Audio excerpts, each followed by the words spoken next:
¿Y yo? Pero no empiezo yo. No.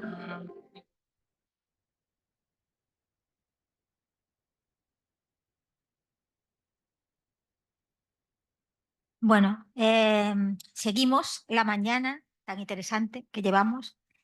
Y, ay, se me ha olvidado saludar, bueno, a buena hora en Mangas Verde, que son las 12 de la mañana, pero saludar a la gente que está online, que no la he saludado expresamente.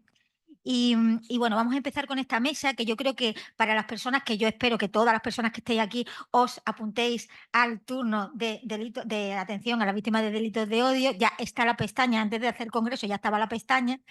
Em, em, y, y creo, como hablé de la víctima, creo que es muy importante para las personas que vamos a atender a las víctimas conocer las realidades de las víctimas, porque a veces las conocemos porque, bueno, porque tenemos amistades, porque trabajamos o colaboramos con ONGs en las que atendemos a veces altruistamente a las víctimas, pero otras veces hay realidades que no son completamente ajenas a nosotros. Y no es que tengamos no es que no nos gusten, pero como vimos en el tema de los prejuicios, sin querer podemos tener prejuicios y todo el mundo los tenemos, ¿no? Porque el desconocimiento es lo que forma estos prejuicios, y por eso creía importante terminar este congreso con una mesa precisamente de realidades, de muchas realidades que luego os vais a encontrar, desgraciadamente, porque estas personas que están aquí sentadas, estas mujeres, pues representan o van a hablar de personas que pertenecen a colectivos, a comunidades y a pueblos que son especialmente vulnerables de cara a los delitos de odio. Y sin más no me enrollo, y voy a presentar a la primera ponente, que es Pastora Filigrana. Un placer, Pastora. Yo tenía muchas ganas de conocerte porque admiro mucho tu trabajo, ¿eh? Desde el punto de vista de la discriminación. Y bueno, Pastora nació en Sevilla, es licenciada en Derecho por la Universidad de Sevilla en el año 2004 y en la actualidad es abogada en ejercicio del Ilustre Colegio de Abogados de Sevilla. Pastora es especialista en Derecho Laboral y Sindical, experta en Derecho de Extranjería, maestría de Derechos Humanos, Interculturalidad y Desarrollo por la Universidad Pablo Olavide de Sevilla en 2010. Además, Pastora es experta en Dirección de Empresas de Economía Social por la Escuela de Economía Social de Andalucía en 2015 y cooperativista desde el 2012. Y Pastora nos va a hablar del antigitanismo. ¿Me lanzas la pregunta para contestar? Ay, es verdad, es verdad es que le dije, no vamos a hacer una mesa de esa que cada uno habla de sus rollos, no, pero es que se me ha olvidado, como siempre hago otra cosa. Bueno, pues voy a presentar entonces a todas las ponentes, que se me había olvidado que le iba a hacer. Que tú nos haces las preguntas y nosotras, eso se te ha olvidado comentármelo a mí también. Ah, sí. Sí, improvisación. Improvisaremos. Esta mesa pretende, no saldrá una, pero pretende ser un coloquio. Sí, pretende, bueno. La pregunta y después. Bueno, pues entonces, dicho esto que me equivoqué, que se me ha olvidado, lo siento. Bueno, entonces voy a presentar a Mónica, que está aquí a mi izquierda. A ver si, espera un momentillo. Ah, qué fatal. Es que como siempre hago las mesas redondas mal, porque una mesa redonda en realidad tiene que ser así, ¿no? Normalmente no es una pregunta y las personas, no cada uno habla de su rollo, pero como yo tengo el chip ese de que siempre lo hago mal y ahora lo quería hacer bien, pero tampoco me ha salido bien ahora. Horrible. Bueno, Mónica, a ver, ya no me van a contratar nunca más para moderar nada. Me tendré que dedicar a la abogacía y todo. Bueno, a ver. Bueno, Mónica es abogada también del Colegio de Abogados de Sevilla, con especialización en Derechos Humanos, especialidad en Extranjería, y actualmente está trabajando en la Asociación Marroquí para la Integración de los Inmigrantes. Anteriormente estaba vinculada con otras ONG o asociaciones como CEAR, Alianza por la Solidaridad, Comité René Cassin y Asociación de Juristas por los Derechos Civiles. Y bueno, en principio lo que quería preguntaros a cada una es cómo está la situación, bueno, pues en el caso... Ay, perdona, sí, hija. Es que la confianza da asco. Ya sí la conozco desde hace mucho tiempo, trabajamos. Es que, ¿ven? Que me van a echar de moderadora de nada. Qué mala imagen en el Colegio de Sevilla, lo siento. Estamos quedando fatal, pero soy yo sola, el resto es maravilloso. Que, que, que, que ya decía yo hoy voy a comer de bizcocho de chocolate porque ayer con los nervios no podía comer nada y me he relajado tanto que bueno, pues Sisi Cáceres, Sisi es una gran activista por los derechos de las personas LGTBI. Bueno, ha sido presidenta de una asociación de Extremadura que se llama Extremadura Entiende. Es una asociación que es muy particular en el ámbito del activismo LGTBI, porque normalmente las asociaciones LGTBI pues son, como su propio nombre indica, se dedican pues a las personas lesbianas, gays, transexuales, bisexuales e intersexuales. Y hay pocas asociaciones en España, muy poquitas, que lo que se dedican es específicamente al ámbito de la mujer lesbiana. Porque, bueno, como se ha hablado aquí ayer y tal, pues hay una cosa que se llama la interseccionalidad y que es, bueno, pues que nos atraviesan distintas circunstancias que pueden aumentar nuestra posibilidad de ser discriminados o de ser discriminados a la vez, ¿no? Y en este caso, pues en el caso de las mujeres lesbianas, tienen esa doble de discriminación, ¿no? Por ser mujeres y por ser lesbianas, ¿no? Por tu sexo y por tu orientación sexual. Por tanto, el trabajo que realiza Extremadura Entiende, yo creo que es muy importante, no solamente en Extremadura, sino yo creo que es un ejemplo en el territorio de nuestro país. Además, se da la peculiaridad de que no solamente trabaja para defender los derechos de las mujeres lesbianas, sino que trabaja en el ámbito rural, que es un ámbito muy complicado en el tema de la diversidad sexual, de género y familiar. Es complicado muchas veces en muchas cosas, pero en temas de discriminación en este aspecto, pues es especialmente complicado, con lo cual, pues la verdad es que tenéis muchísimo mérito. Yo me alegro mucho de que esté aquí, no solamente por nuestra amistad, sino porque sí es una persona que sabe muchísimo del tema LGTBI, en especial de la mujer lesbiana y la mujer lesbiana en el mundo rural, y por su trayectoria activista, que bueno, que hay pocas, ¿no? Como Sisi. Bueno, entonces ya he presentado a todo el mundo, ¿no? Entonces ya puedo hacer las preguntas de la mesa redonda que ya había preparado. Ay, Dios mío. Bueno, pues la pregunta es, ¿cómo está la situación en vuestros distintos, en respecto al antigitanismo, a la islamofobia y a la LGTBI-fobia actualmente, ¿no? Bueno, pues si quieres empezar tú, Pastora. Bueno, muchas gracias, Charo. Bueno, buenas tardes. De ver, siempre recibirse es un honor en unas jornadas como esta, en este caso es verdad, porque, bueno, por mi trayectoria tengo una especial dedicación profesional, política y vivencial en torno a estos temas, ¿no? La defensa de los derechos fundamentales, especialmente el derecho a la igualdad de trato y no discriminación, con incidencia en la discriminación racial y especialmente en la lucha contra el antigitanismo, ¿no? Ya les digo que es una vinculación tanto profesional como política, como vital desde, bueno, la vital desde el principio, ¿no? Entonces, bueno, cuando una entra en estos temas creyéndoselo, ¿no? Con cierta motivación personal y vivencial, pues tener espacios como estos, donde hay otra mucha gente, ¿no? Compañeras y compañeros de profesión, con interés y en entender, utilizar estas herramientas con el mismo sentido emancipador de justicia social, ¿no? O por la igualdad de trato que me mueve a mí a estas cosas, pues verdaderamente tenía que decir que te sientes especialmente feliz, ¿no? No estamos tan solas en esto, ¿no? O mal de mucha consuelo de tontas, ¿no? Cuando una pretende utilizar este tipo de herramientas con un horizonte transformador o de justicia social, ¿no? Así que muchas gracias de verdad, tanto a Camila como a Charo, al Colegio de Málaga, por la iniciativa y por contar conmigo. Bueno, esto de cómo es la situación del antigitanismo da para una cátedra, imaginaros. Claro, y yo creía que eran 15 porque ¿Tienes 5 más? eso, lo que te quiero decir que tampoco traía yo tanto y había intentado que cuando uno le dan poco tiempo, no traigo PowerPoint ni nada, porque para ser concreta y ajustarte al tiempo hay que tenerlo muy bien preparado, hay que escribir más cuando el tiempo es poco.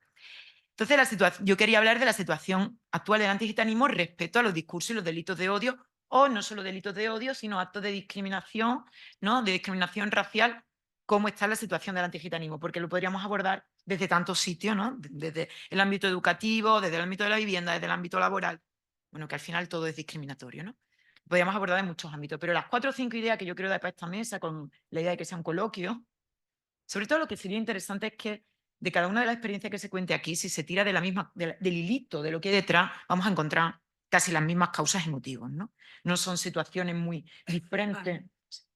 Como yo siempre digo, el golpe puede ser diferente, pero la mano que golpea, ¿no? viene a responder a las mismas lógicas de negación de la universalidad de los derechos humanos, ¿no? Entonces, lo bonito de esta mesa es poderlo ver desde diferentes ámbitos. Bueno, pues el antigitanismo existe. Es una de las principales dificultades que tenemos, que se reconozca la propia existencia del antigitanismo.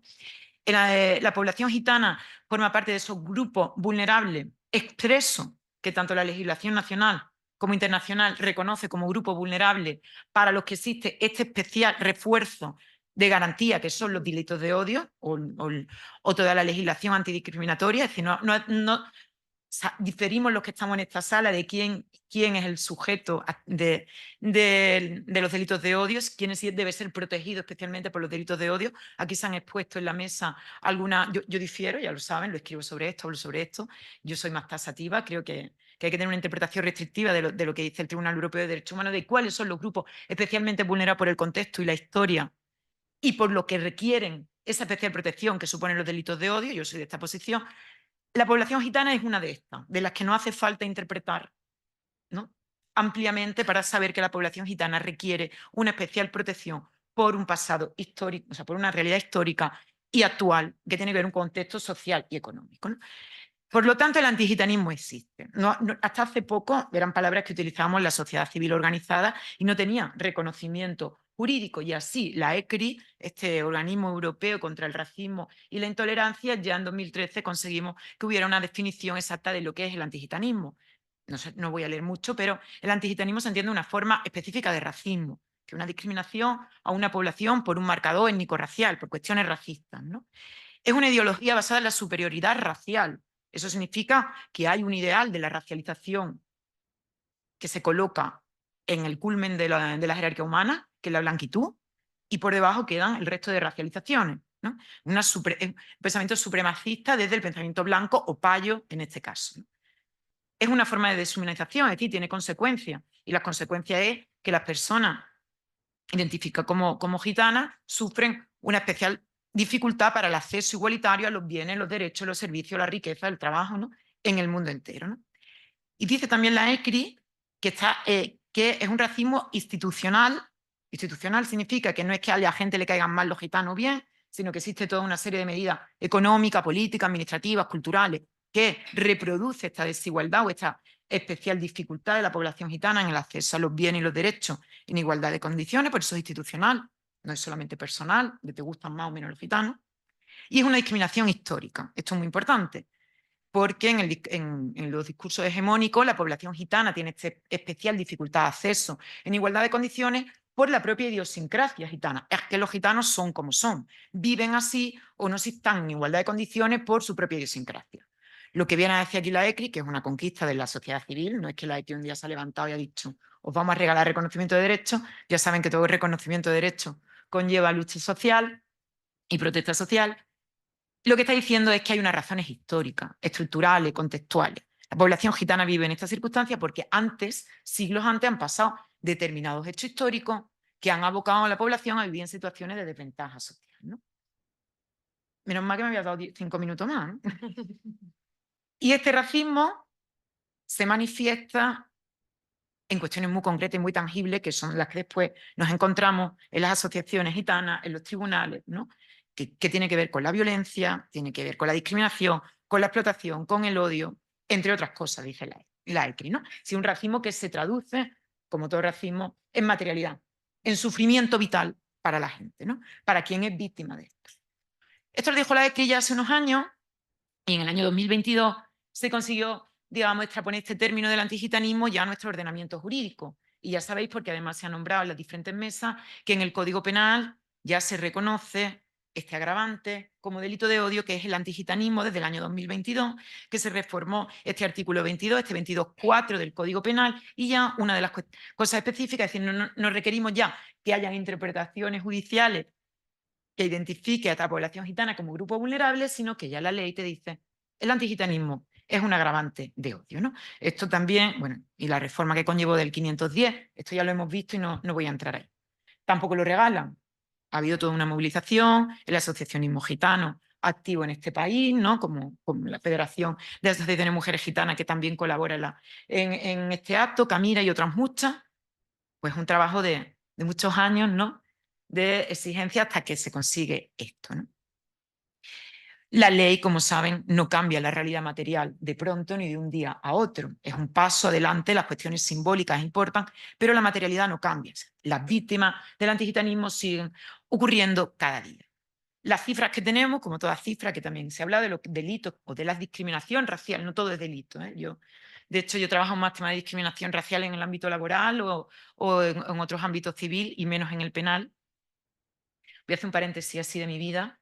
Yo el tema de los delitos de odio lo conozco más en la práctica por estar en la defensa, por agrimiendo la libertad de expresión, porque normalmente los casos que he judicializado han sido casos de disidencia política a los que se le acusa en la protesta social de delitos de odio, ¿no? De discurso de odio. Entonces, bueno, pues yo he estado enfrente de un abogado de ultraderecha reconocido defendiendo contra delitos de odio, he estado enfrente de una asociación ultracatólica siendo la defensa de delitos de odio, y me acerco más a esto como defensa, aunque a mí lo que me gusta, lo que me motiva y lo que pretendo es poder utilizar esta herramienta para lo que fueron creadas en su día, que es para defender a la población vulnerable y que tuviéramos mucha más, esto es un spoiler de mi final de la charla, que pudiéramos tener mucha más jurisprudencia favorable a estas cuestiones de la discriminación racial y que se detecten en la jurisprudencia y que si haya un lugar común, fuera una interpretación pacífica en la discriminación racial, especialmente la que a mí me toca, el antigitanismo, por cuestiones de odio. Aunque siempre me ha tocado estar al otro lado. O sea, que en estos debates de la libertad de expresión, si queréis después paso todo lo que yo he utilizado, todos los informes, investigación y demás, porque hay mucho en los límites entre la libertad de expresión y el delito de odio. Volviendo a los gitanos y lo mal que lo pasan con el tema de los discursos de odio. Efectivamente sigue produciéndose, se produce todos los días y, como decía, la cifra que tenemos en nimia, ¿no? Dicen que la cifra puede ser oculta de los delitos es un 90%. Yo en las cifras que os he traído aquí, que me parecen las más legítimas, son las del último informe del Secretariado Gitano, que sí que recopila cada año, sobre todo a través del CEDRE, de este organismo del Ministerio de Inclusión, casos de discriminación racial. Y en el último año el informe está descargado online, es muy interesante si alguna más quiere mirar más. Los casos que se recogieron y atendieron fueron 532. Ya os digo que 532 es lo que casi vemos en una semana en cualquier asociación gitana o en cualquier ámbito donde se trabajan estos temas. Pero los que se consiguieron, digamos, hacer algún tipo de acción, si no jurídica, al menos administrativa, fueron en el último año 532.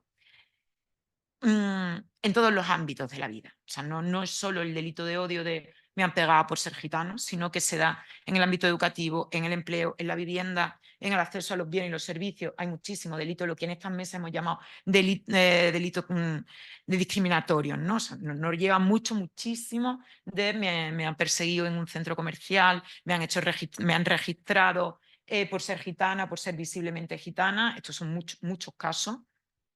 No siempre, ya con estos charlos hablamos mucho, los juzgados de instrucción suelen archivar estos tipos de asuntos, no dan mucho pie. Es muy interesante ver, que no puedo decir todo lo que debería, pero es muy interesante ver también cómo estas discriminaciones, cómo esta interseccionalidad que ha dicho Charo al principio existe, el antigitanismo y el antigitanismo de género, como especialmente las mujeres gitanas reciben una especial discriminación, sobre todo en el acceso servicios privados, ¿no? Con centros comerciales, esto llega muchísimo. Lo que quiero decir es que se da en todos los ámbitos de la vida. Pero aquí ya, en los minutitos que tenemos, yo voy a contar lo más gordo. Hay mucho, o sea, podría llevarme, el informe tiene 230 y tantas páginas, ahí lo tienen ustedes para descargar, ¿no? Pero lo que más se da, y no es se dan bastante y recogemos bastante temas de discriminación y antigitanismo en los medios de comunicación, ya saben, los periódicos estos que no cumplen las reglas deontológicas y siguen refiriendo la etnia de la población gitana cuando se refiere a alguna noticia de suceso. No es ha habido un robo, sino un gitano ha robado, ¿no? Como titular en prensa. Esto ya sabemos que es extensivo de discursos de odio, de estereotipo y de racismo. Bueno, de esto se recopilan muchos casos. Quizás esto lo he resaltado porque creo que es específico del antigitanismo. 68 casos en este último año. El mensaje antigitano difundido en redes sociales, hemos estado largo y tendido hablando de esto. Además, lamentablemente, en el último año, a nivel europeo, en la encuesta esta que hace el Consejo Europeo, que recopila cuántos incidentes ha habido de discriminación, de discurso de odio en redes sociales, la población gitana por primera vez aparece en el ranking. En este informe son los que más están recibiendo el discurso de odio. Son datos a nivel europeo, pero si lo extrapolamos al Estado español, pues no andarán muy desencaminados, ¿no? De ese tipo de discriminación hay muchos, ¿no? Y la que merece, yo creo que... ¿Cuánto me queda, Charo? 5 minutos. La que merece, yo creo, ya que tengo 15 minutitos para esta charla, resaltar más, es una discriminación muy vinculada a los delitos de odio, o sea, delito de odio, que seguramente habré escuchado que popularmente llamamos los progromos antigitanos. Progromo.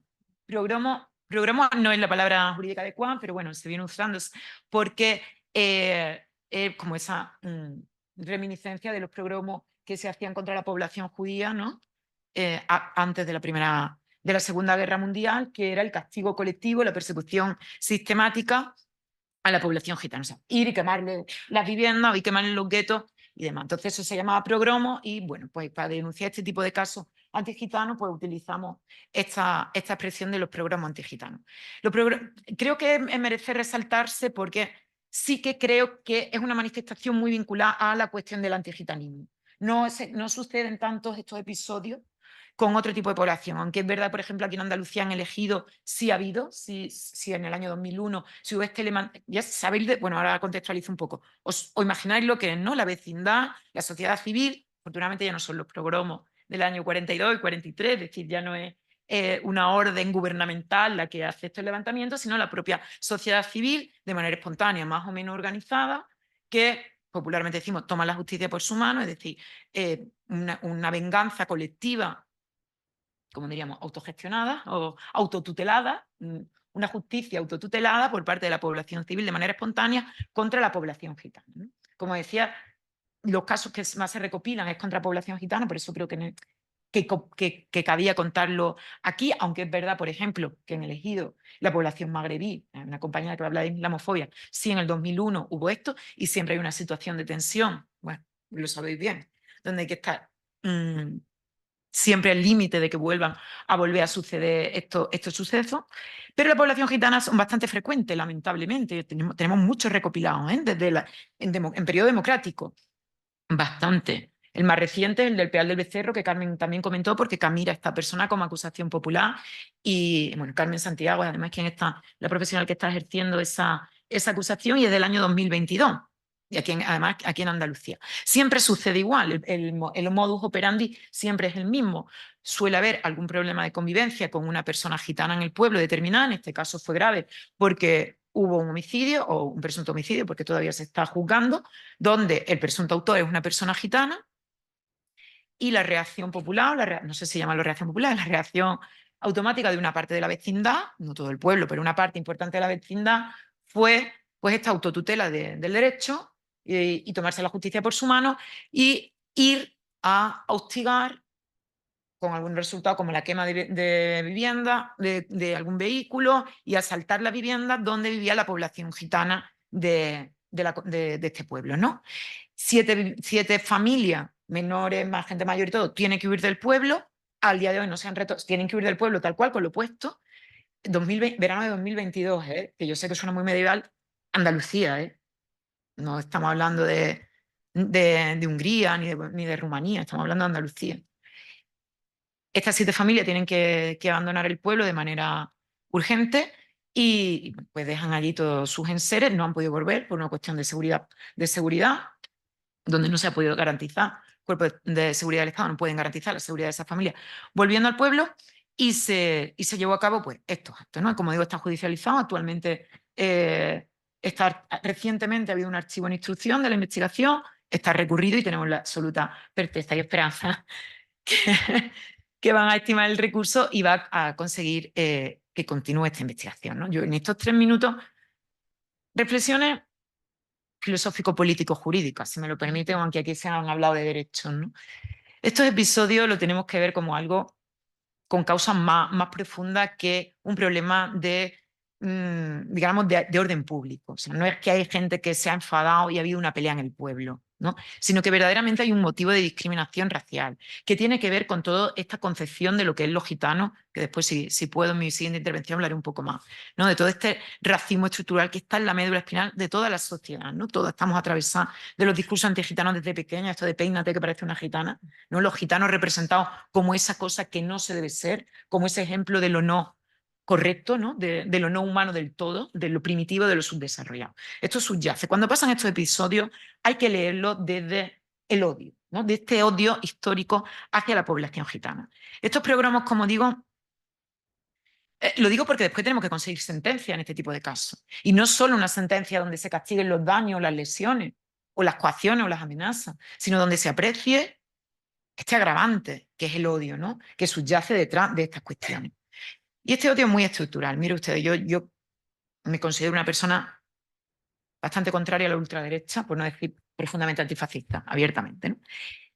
Y sabemos que el ascenso de la ultraderecha y de los discursos de odio agravan toda la situación que vamos aquí a hablar. Sin embargo, esto que ocurre ha ocurrido antes del ascenso de la ultraderecha, ha ocurrido cuando la mayoría de la población ha votado al Partido Socialista, ha ocurrido cuando la mayoría de la población ha votado al Partido Popular. Es decir, estos programas antigitanos existen muchísimos, los temas Arto, Mancharria, y algunos que nos identificamos como tal, como lo del Pozo del Tío Raimundo, ese barrio de Madrid no hace tanto. O sea, levantamientos populares o autotutela no directamente están vinculados al ascenso de la ultraderecha. El ascenso de la ultraderecha nos preocupa a todos y yo tengo una militancia activa contra esto, pero no podemos nada más excusarnos en esto, sino que hay un problema estructural mucho más profundo y con raíces históricas. Y esto tiene que estar apreciado cuando pedimos hacer justicia en este tipo de casos, ¿no? Y la jurisprudencia tiene que tiene que apreciar este agravante que tiene mucha más profundidad que el siroco que le ha podido dar cualquiera y los 4 vecinos que se han vuelto locos y han ido a quemarle el coche a un vecino que da problemas. No, mire usted. Esto es algo un poquito más profundo, ¿no? No quiero hablar mucho más. Los medios de comunicación tienen mucho que ver. Y una última reflexión con esto y es estos indicadores que ayer también hablábamos para apreciar los indicios en los delitos de odio, son muy yo misma los uso, son muy importantes en ver qué marcadores tienen que tener podemos ver indicios en un agresor de que el hecho sea constitutivo de odio, ¿no? El hecho delictivo sea constitutivo del odio. Sin embargo, por ejemplo, en este tipo de episodios no sirve, o sea, no siempre, porque aquí es una vecindad común y corriente. O sea, hay gente, como yo he escrito alguna vez, que paga sus impuestos, visita a su madre los domingos y le da fruta a sus hijos, ¿vale? Este es el autor de estas agresiones, ¿no? No son grupos ultra, no van a llevar esvásticas, no van a llevar insignias. Sin embargo, sí existe el odio, sí es un móvil de odio. Y esto hay que apreciarlo. Y las sentencias que consigamos en este tipo de cosas tienen que apreciarlo. No, es que en muchos de estos casos la frase de ha sido el pueblo, se han pintado en las paredes, ¿no? El pueblo entero se ha presentado como el culpable, bueno, el pueblo entero, o gran parte de la población, manifestaciones masivas, se han presentado, somos los culpables. O sea, júzguennos a todos, ha sido el pueblo. Bueno, pues a lo mejor tenemos que juzgar a un pueblo, no sé. Quiero decir que no busquemos perfiles en este tipo de casos como ultra o radicales o nazis, sino que puede ser verdaderamente cualquier ciudadano y ciudadana envenenado con este virus del odio, de un odio histórico, irracional, que en un momento de miedo y de inseguridad, porque un homicidio da mucha inseguridad, puede aflorar esta parte más brutal, más negacionista de la universalidad de los derechos humanos, más negacionista del propio Estado de Derecho y la justicia, que es tomarse la justicia por su mano, ¿no? Yo quería, en esto de cómo van las cosas, bueno, he contado casi lo peor, porque creo que es importante para entender la gravedad y la profundidad del antigitanismo. Y después seguimos hablando. Muchas gracias. Muchas gracias.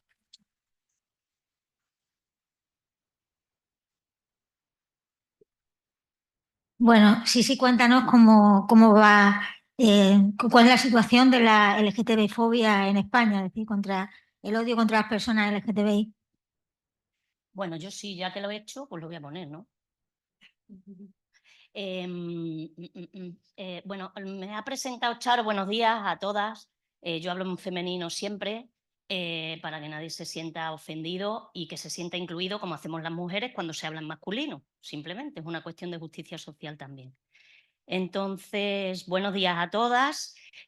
Charo me ha presentado como representante de Extremadura Entiende, que es una organización, como ha dicho, de mujeres del colectivo LGTBI+, pero me tiembla la voz, me estoy nerviosa, fíjate, bueno. Pero vengo representando en este caso también a la Federación Estatal de Lesbianas, Gays, Trans, Bisexuales, Intersexuales y más. ¿Por qué os lo digo y quiero resaltarlo? Porque de aquí vais a sacar mucha información quien quiera tenerla para poder atender de manera adecuada a las víctimas por LGTBI-fobia. Luego os pasaré más datos, ¿no? La federación es una ONG a nivel estatal, laica, feminista, partidista y asindicalista, apartidista que no a política, porque al final todo el mundo somos políticas, ¿no? Y lo que hace la federación es que nos aglutina a 50 entidades de todo el territorio español, entre las que se encuentra Extremadura Entiende, ¿no? Bueno, llevamos muchos años de historia, porque, bueno, tampoco me quiero enrollar mucho, porque he preparado mucho, pero bueno, intentaré ajustarme también al tiempo. Y bueno, somos consultora del Consejo Económico y Social de las Naciones Unidas, que creo que es importante. Y bueno, para que nos conozcáis un poquito simplemente por marcar qué es lo que hacemos a nivel estatal, somos una de las interlocutoras, o si no la más importante, con respecto al... El micro. Vale, gracias. Con respecto a la incidencia política y a la negociación de las leyes que avalan los derechos del colectivo LGTBI+, y estamos en primera línea de negociaciones. La última, como sabéis, la ley trans y LGTBI, que tanto ruido y daño ha hecho sobre todo a las personas del colectivo trans, pues la federación ha estado ahí negociando cada una de esos artículos. Cada año también junto a COGAN, que es una organización de Madrid, organizamos el Orgullo, que como sabéis es la mayor herramienta que tenemos el colectivo LGTBI de visibilidad y de luchar contra los prejuicios y los estereotipos que tanto daño nos hacen también. Y bueno, pues varias cosas más aquí que no me quiero yo enrollar por ir un poquito a lo importante, ¿no? Trabajamos también en el ámbito laboral con programas como EMIDIS y Yes We Trans, con empresas precisamente para cambiar y transformar esas empresas y que apliquen las políticas de cero discriminación dentro de las personas LGTBI. Algunas cifras por cómo está la situación y porque yo cuando me planteaba ver qué les cuento yo a esta gente cuando vaya a Málaga, tenía tantas cosas que deciros, pero bueno, voy a intentar enmarcar un poco mi intervención dando primero unas cifras porque siempre nos sitúan un poco en lo que estamos hablando y en la última parte contaré un poco pues qué podemos hacer para intentar minimizar estas cifras, ¿no? Según el informe de Estado del Odio que hace todo desde el año pasado FLGTBI+, se cree por las respuestas de esa encuesta que alrededor de 3,5 millones de personas en España somos LGTBI+, ¿no? Bueno, ahí hemos puesto un poquito por edad. Es verdad que, por ejemplo, la población más joven se identifica más con la diversidad, obvio, también tienen más información y tienen más libertad para elegir. Si yo hubiera tenido tanta libertad cuando tuve 18 años, pues a lo mejor también me hubiera declarado que Charo dice lesbiana, le mandé yo una presentación que no ha leído, pero yo quiero incidir Bueno, he en leído algo. que yo soy lesbiana, pero yo me declaro políticamente boyera de pueblo, porque creo que hay que reapropiarse de los insultos y boyera es uno de los insultos con los que se refieren a las mujeres lesbianas y de pueblo, porque también hemos tenido en Extremadura, ahora se está recuperando, como un poco la vergüenza de ser pueblerinas, ¿no? Y creo que eso también nos arraiga a la tierra y por eso yo creo que políticamente también me sitúa en el mundo como mujer y yo, por ejemplo, políticamente soy boyera porque a mí es lo que más me atraviesa en mi día a día, más que el ser madre, más que el ser de Trujillo, más que cualquier otra cosa, ¿no? Entonces creo que es importante, bueno, señalarlo. Los actos de odio en personas LGTBI se ha presentado, como digo, el Día contra la LGTBI-fobia, que es el 17 de mayo, este informe del estado del odio de federación, que se colgará próximamente. Ahora es que estamos dando los últimos coletazos así a ponerlo bonito, entonces se colgará próximamente en la web porque solo se han publicado algunos datos. Y sí que hemos hecho también, como decía la compañera, una comparativa de los actos de odio que se han sufrido tanto en el último año, diferenciándole en 3 sentidos, ¿no? Acoso, discriminación o agresión física y sexual, y en los últimos 5 años, porque como bien dice, nosotros también creemos que la entrada de la ultraderecha en las instituciones públicas también ha marcado un antes y un después en la situación que tenemos actualmente en cuanto a los delitos de odio, aquí en este caso no solo contra el colectivo LGTBI, sino, y aquí difiero un poco contigo en el lenguaje, no hacia los grupos vulnerables, sino a los grupos en situación de vulnerabilidad, porque creemos que el lenguaje es importante y yo no soy una persona vulnerable, yo soy una tía muy fuerte, pero sí me encuentro en una situación de vulnerabilidad cuando mi hijo no pude inscribirle a nombre de 2 madres porque no estaba casada con esa mujer y me discriminaban con respecto a las parejas heteros, ¿vale? Entonces yo creo que hay que hablar de grupos en situación de vulnerabilidad, ¿vale? Entonces, bueno, pues eso, como veis, las cifras son bastante interesantes de todas las edades. Quería señalar solo 2 o 3 datos por no enrollarnos mucho con las cifras, porque digo que si las necesitáis para vuestro trabajo, para vuestros informes y para la defensa de las víctimas, es fácil encontrarlo. Entonces yo voy a destinar un poquito más de tiempo al final, ¿no? A la siguiente pregunta. Lo de la infradenuncia yo creo que es un problema que tenemos todos los colectivos en situación de vulnerabilidad, sin lugar a dudas. En nuestro caso, el 83,5% de las personas que han sufrido algún tipo de acto de odio, sea el que fuere, no ha denunciado. Eso sí que estamos trabajando, ¿verdad? El otro día estuvimos Tomás y yo en Cáceres también, las organizaciones sociales con las fuerzas y cuerpos de seguridad, no solo del Estado, sino también policía local, para trabajar de forma coordinada y mejorar esa atención a las víctimas, precisamente para rebajar estos índices de infradenuncia, que claro, es que son brutales, ¿no? Y yo creo que en eso, vamos, porcentaje arriba, porcentaje abajo, yo creo que debe ser similar en todas las situaciones, ¿no?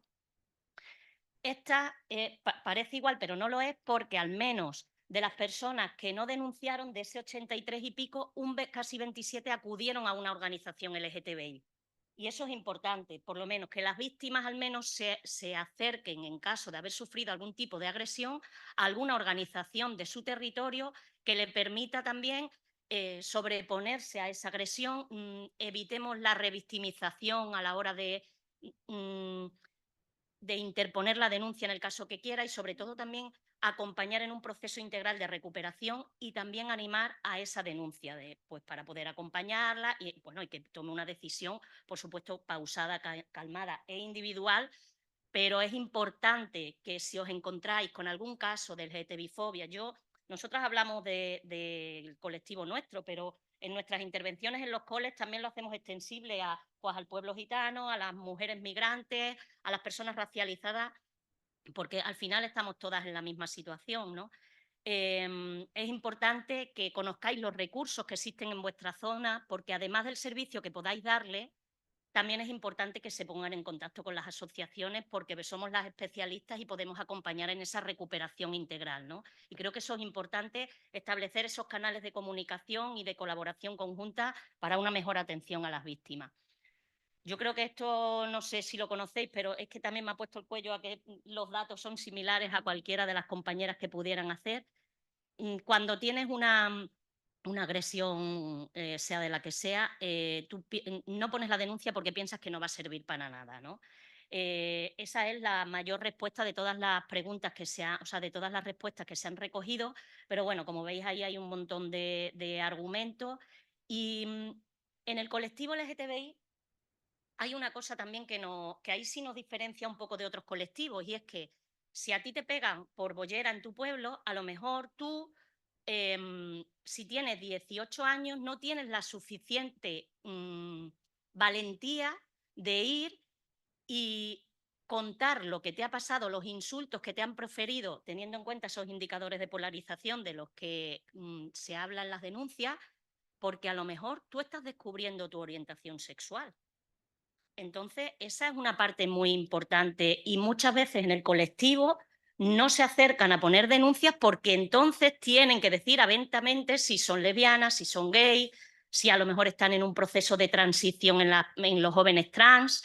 Entonces ese también es un problema que sí nos diferencia con otros colectivos porque, bueno, pues el aceptarte tal cual eres, cada persona de forma individual requiere de un proceso largo, depende mucho de la suerte que tengas, de en qué pueblo vivas, de qué familia te toque, de si te apoyan, si tienes una red de amistad que te sostenga. Y bueno, pues eso a veces cuando sufre una agresión o una discriminación, pues hay que tenerlo en cuenta. Por eso es tan importante que siempre que os encontréis con alguien del colectivo LGTBI que acuda y que necesite de vuestro servicio, les dirijáis por favor a alguna organización, ¿vale? Yo voy a insistir un poco en esto, pero es que creo que es fundamental. Bueno, también en ese informe del estado de odio se preguntó cuál ha sido la experiencia también, porque también nos permite eso, como digo, en los proyectos de colaboración con las fuerzas y cuerpos de seguridad, intentar mejorar esas respuestas que la gente nos da, ¿no? Y teniendo un poco los datos y qué es lo que perciben las personas que van a denunciar, qué es lo que sienten, también podemos formar a las fuerzas y cuerpos de seguridad para bueno, pues que cambien un poco esa atención, ¿no? Y esa manera de atender. Luego hablaré de los prejuicios, que como Tomás también ha hablado antes, son muy importantes y como él dice, y yo también lo digo, yo también tengo muchos prejuicios, incluso para las personas de mi propio colectivo, porque todo el mundo lo tenemos, lo importante es trabajarlos. Entonces, bueno, aquí tenéis yo como voy a pasar, si os queréis, estos son datos al final y tampoco yo quiero como aburriros mucho. Sí es importante que cambiemos esto y yo creo que todas tenemos responsabilidad en este sentido, ¿no? La gente no confía en la policía, entonces se supone que deben ser los buenos, se supone que deben ser quienes nos protejan. Y hay un 64% de la población que ha respondido a la encuesta que o poco o nada confía en las fuerzas y cuerpos de seguridad. Entonces tenemos un problema muy grave que, como digo, desde las organizaciones estamos intentando resolver, pero hay que insistir en ello. Y lo de qué podemos hacer ya lo dejo para después, para la siguiente pregunta. Bueno, pues nada.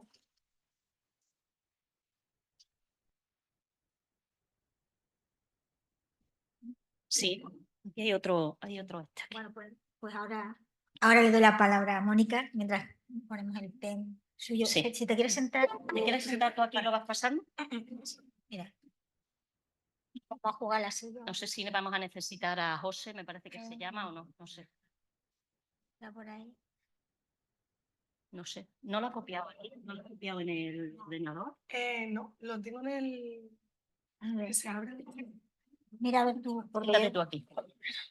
de informática no. Está abierto el mío, que también está en el pen y no sé.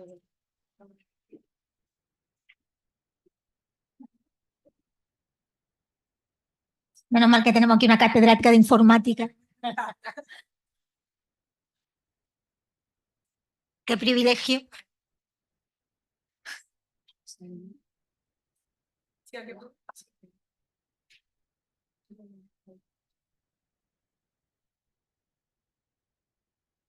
Muchas gracias, Maite. Gracias. Bueno, muchísimas gracias por invitarme. Aquí desde, bueno, perdonadme por la voz, que cogido un poquito de frío. Bueno, buenas tardes a todas y a todos. Estoy aquí en representación de la Asociación Marroquí para un poco poner en pie la islamofobia, que es la islamofobia, porque ante este fenómeno sí que existe muchísima desinformación, muchísimos estereotipos. Espérate, vamos a poner.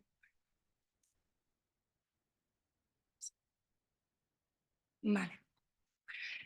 La islamofobia, además, la lucha contra ella es un fenómeno muy reciente. De hecho, en España solo se han hecho estudios desde los últimos 6 años. ¿Por qué? ¿Por qué está ocurriendo esto? En España se habla más del término morofobia que de islamofobia. Siempre ha habido más una aversión, un hostigamiento más hacia las personas percibidas del norte de África, provenientes del norte de África, y no el fenómeno de islamofobia tal cual. Por eso, desde la Asociación Marroquí sí que intentamos informar sobre este fenómeno, sobre las causas que tiene, porque tiene mucho que ver con un imaginario colectivo que se justifica en la moral del pánico. Completamente estoy de acuerdo con mis compañeras que el auge y los movimientos políticos de auge de ultraderecha que estamos inmersas todas aquí en esta situación actual es evidentemente contraataca con unos valores de igualdad y de respeto y antidiscriminatorio, sobre todo con este colectivo, a diferencia de otros colectivos como por ejemplo el del LGTBI. Aquí el problema es que las personas muchas veces naturalizan esa discriminación, como que no son ni conscientes de que están sufriendo esa islamofobia. A nosotros desde la asociación, una realidad desde la asociación, es que nos vienen y nos dicen, bueno, es que no me han alquilado el piso, pero es que es normal. O es que me han empujado en el autobús, pero es que es normal. De hecho, la primera causa de infradenuncia, a diferencia de, por ejemplo, del colectivo LGTBI, es que no saben que están sufriendo discriminación. De hecho, muchas veces cuando se acercan a las asociaciones vienen por otros temas que no tienen absolutamente nada que ver y ya hablando con ellos podemos sonsacarnos y poder averiguar esos rasgos de discriminación que no saben que lo pueden denunciar. ¿Vale? También intersecciona con otras discriminaciones como la xenofobia por razones obvias. De hecho, por ejemplo, el 22.4, ¿no? El agravante del Código Penal no determina específicamente la islamofobia, ¿no? Sino hay que meterlo dentro de las creencias, ¿no? De las creencias religiosas, ¿no? O ideológicas. Entonces, primero es importante informar. Creo que es fundamental este tipo de congresos, no solo para la formación de las especialidades del derecho, de las personas que estamos especializadas en derecho, sino también para otras instituciones que al final son estas víctimas o posibles víctimas que se acercan, ¿no? A los ayuntamientos, a las entidades sociales, a los cuerpos de fuerza y de seguridad del Estado, que no conocen este fenómeno y que por tanto no pueden ofrecerles un asesoramiento veraz y eficaz que a ellos les pueda servir a la hora de simplemente tener la fuerza para ir a denunciar. Ya veremos también en el acompañamiento que ellos se ven completamente aislados, no tienen un acompañamiento ni siquiera de sus círculos cercanos para atreverse a denunciar. Entonces, vale, bueno, estos son los informes que hacemos desde la propia asociación. Como he dicho, únicamente desde hace 6 años atrás se ha ido estudiando el tema y tenemos un programa de prevención de islamofobia a nivel nacional, que voy a arrojar ahora los datos, pero primero de todo, ¿qué es la islamofobia? La islamofobia es un tipo de discriminación que se manifiesta de muchas manifestaciones, que pueden ser hostigamiento, aversión, hostilidad u odio hacia todo lo que tenga que ver con el Islam, y no solo dirigido a personas, también puede ser una violencia simbólica. Por ejemplo, hubo contra una mezquita en Murcia, se puso en la puerta una cabeza de cerdo, en Murcia, que fue un caso bastante popular. Eso es un tipo de violencia simbólica también. Eso es islamofobia, no es solo contra las personas. Otro caso también, por ejemplo, fue incluso espacios vacíos. En un solar en Granada, que ni siquiera se había construido una mezquita, pero sí que se iba a construir una, también se vandalizó. Esto también es islamofobia. Y cuando hablamos de personas, la islamofobia dirigida a personas no es tanto la posición de la persona, sino cómo se percibe. Es decir, es más la mirada del agresor que las características de la persona en sí.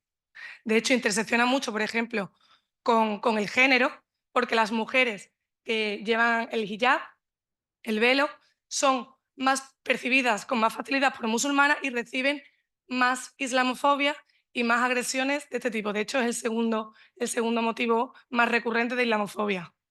Entonces, ¿qué es lo importante? Saber que cualquier persona puede ser víctima de islamofobia si la persona que está enfrente te señala con el dedo y te reconoce como tal.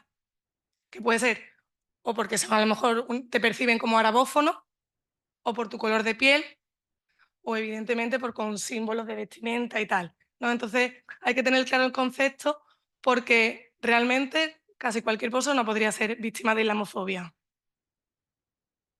Vale, esta es la definición de las Naciones Unidas, que Dice una forma de racismo y xenofobia manifestada a través de la hostilidad, exclusión y rechazo, sobre todo cuando la población musulmana es una minoría, algo que ocurre con mayor impacto en los países occidentales.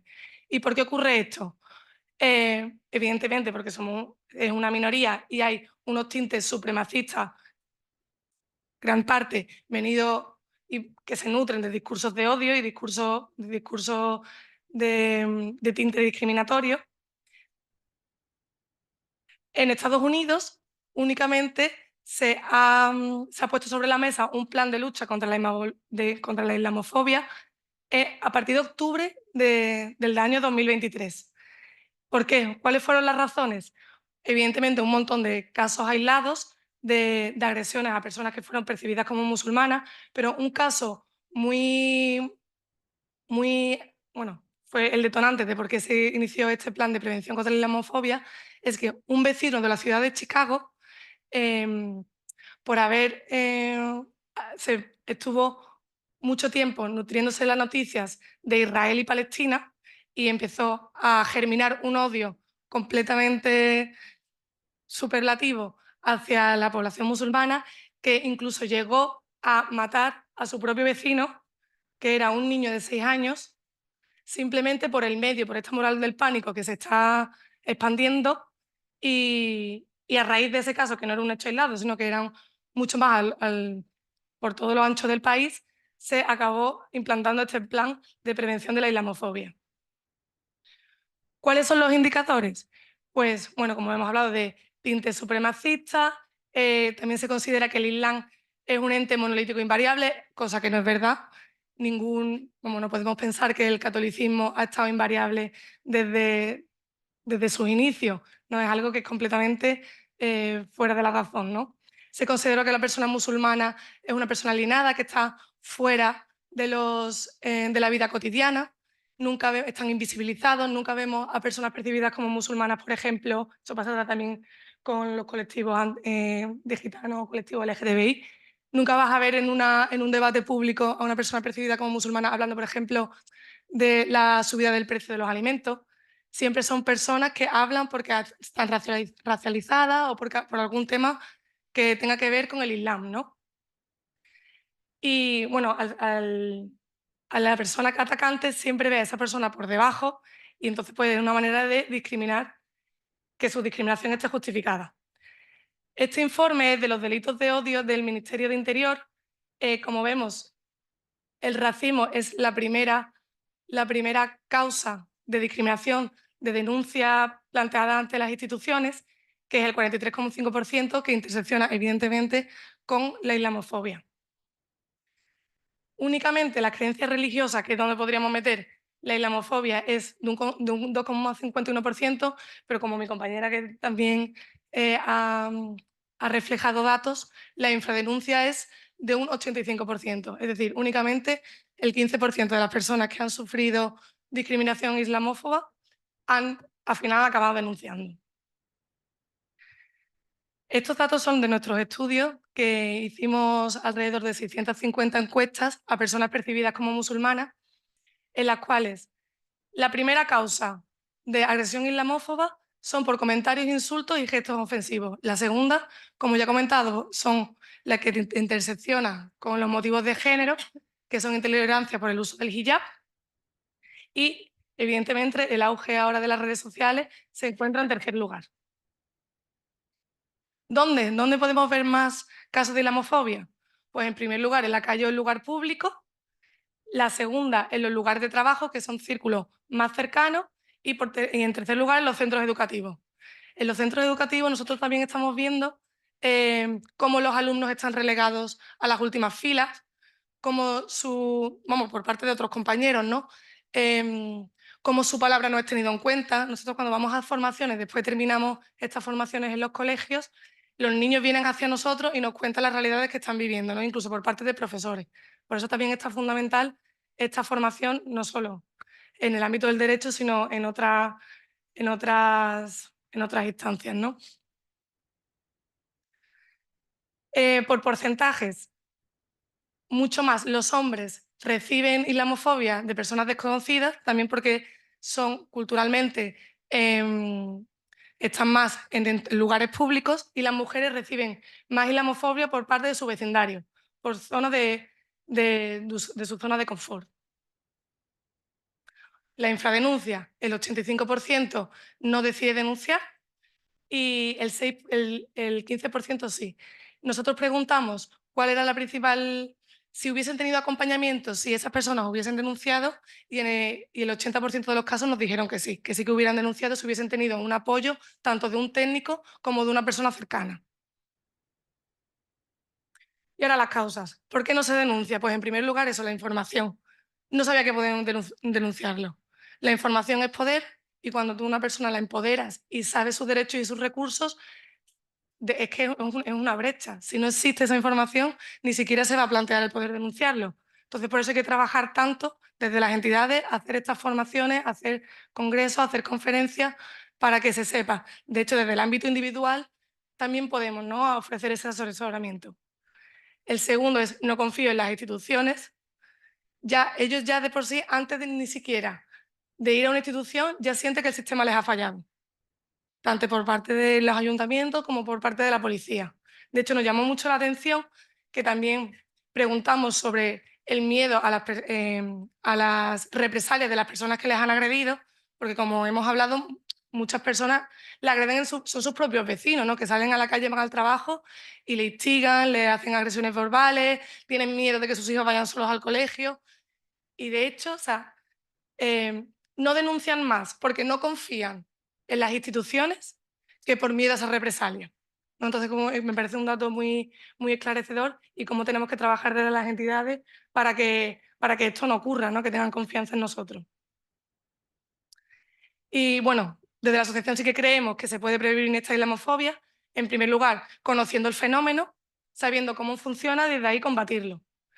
Sensibilizar a la población, no solo desde las entidades, sino desde el ámbito individual y desde el ámbito humano, y asumiendo pues un compromiso individual y colectivo, ¿no? Bueno, muchas gracias, Mónica.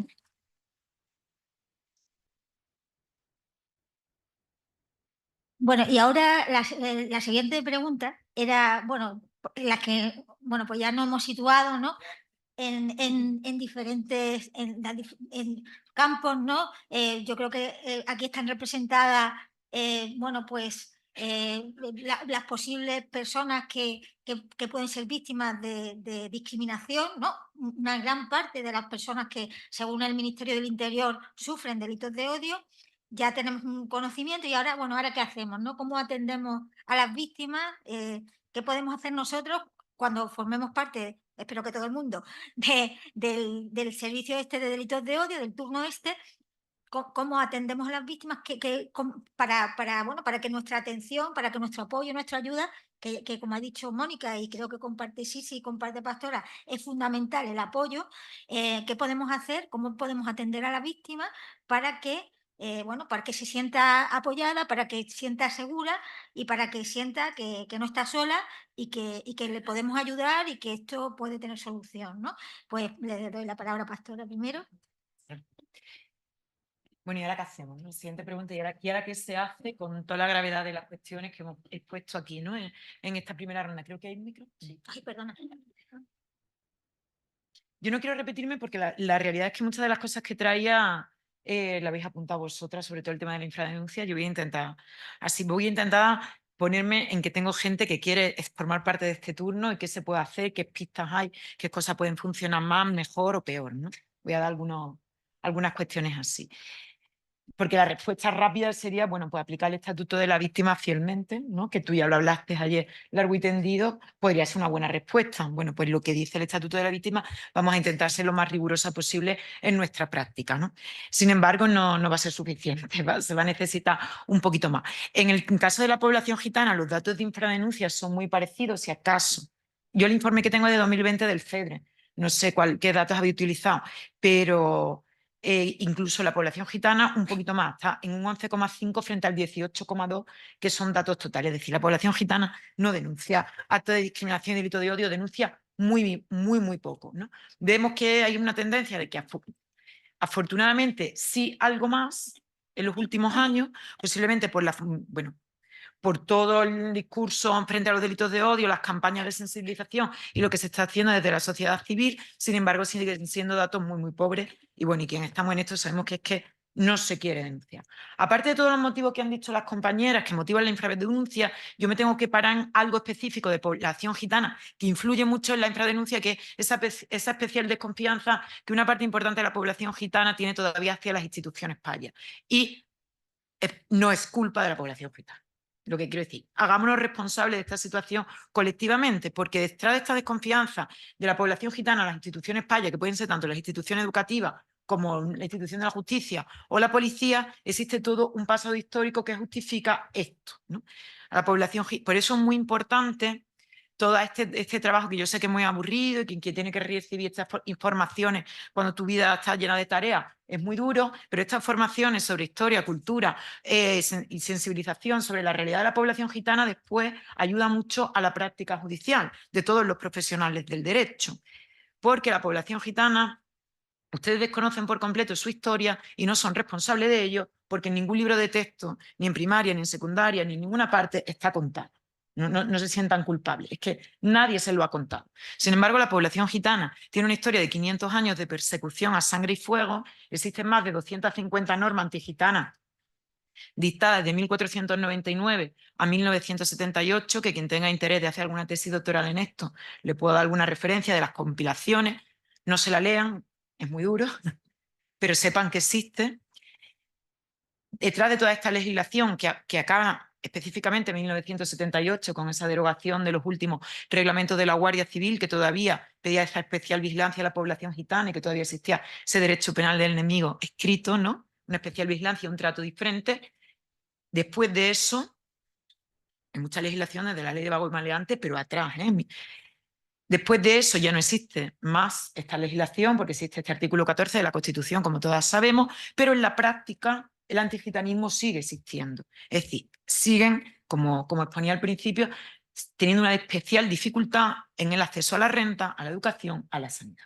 Esto lo podemos leer desde el discurso hegemónico de es que son como son, tienen su especial idiosincrasia y su cultura y la situación de pobreza y exclusión que una parte de la población gitana sufre es por su propia idiosincrasia, o podemos entender las causas históricas que han llevado hasta allí. Porque ahí están las leyes, ahí están las sentencias, ahí están los discursos que han precedido cada una de estas normativas, ¿no? Cómo se ha construido el antigitanismo y qué lluvias han habido antes de estos charcos, ¿no?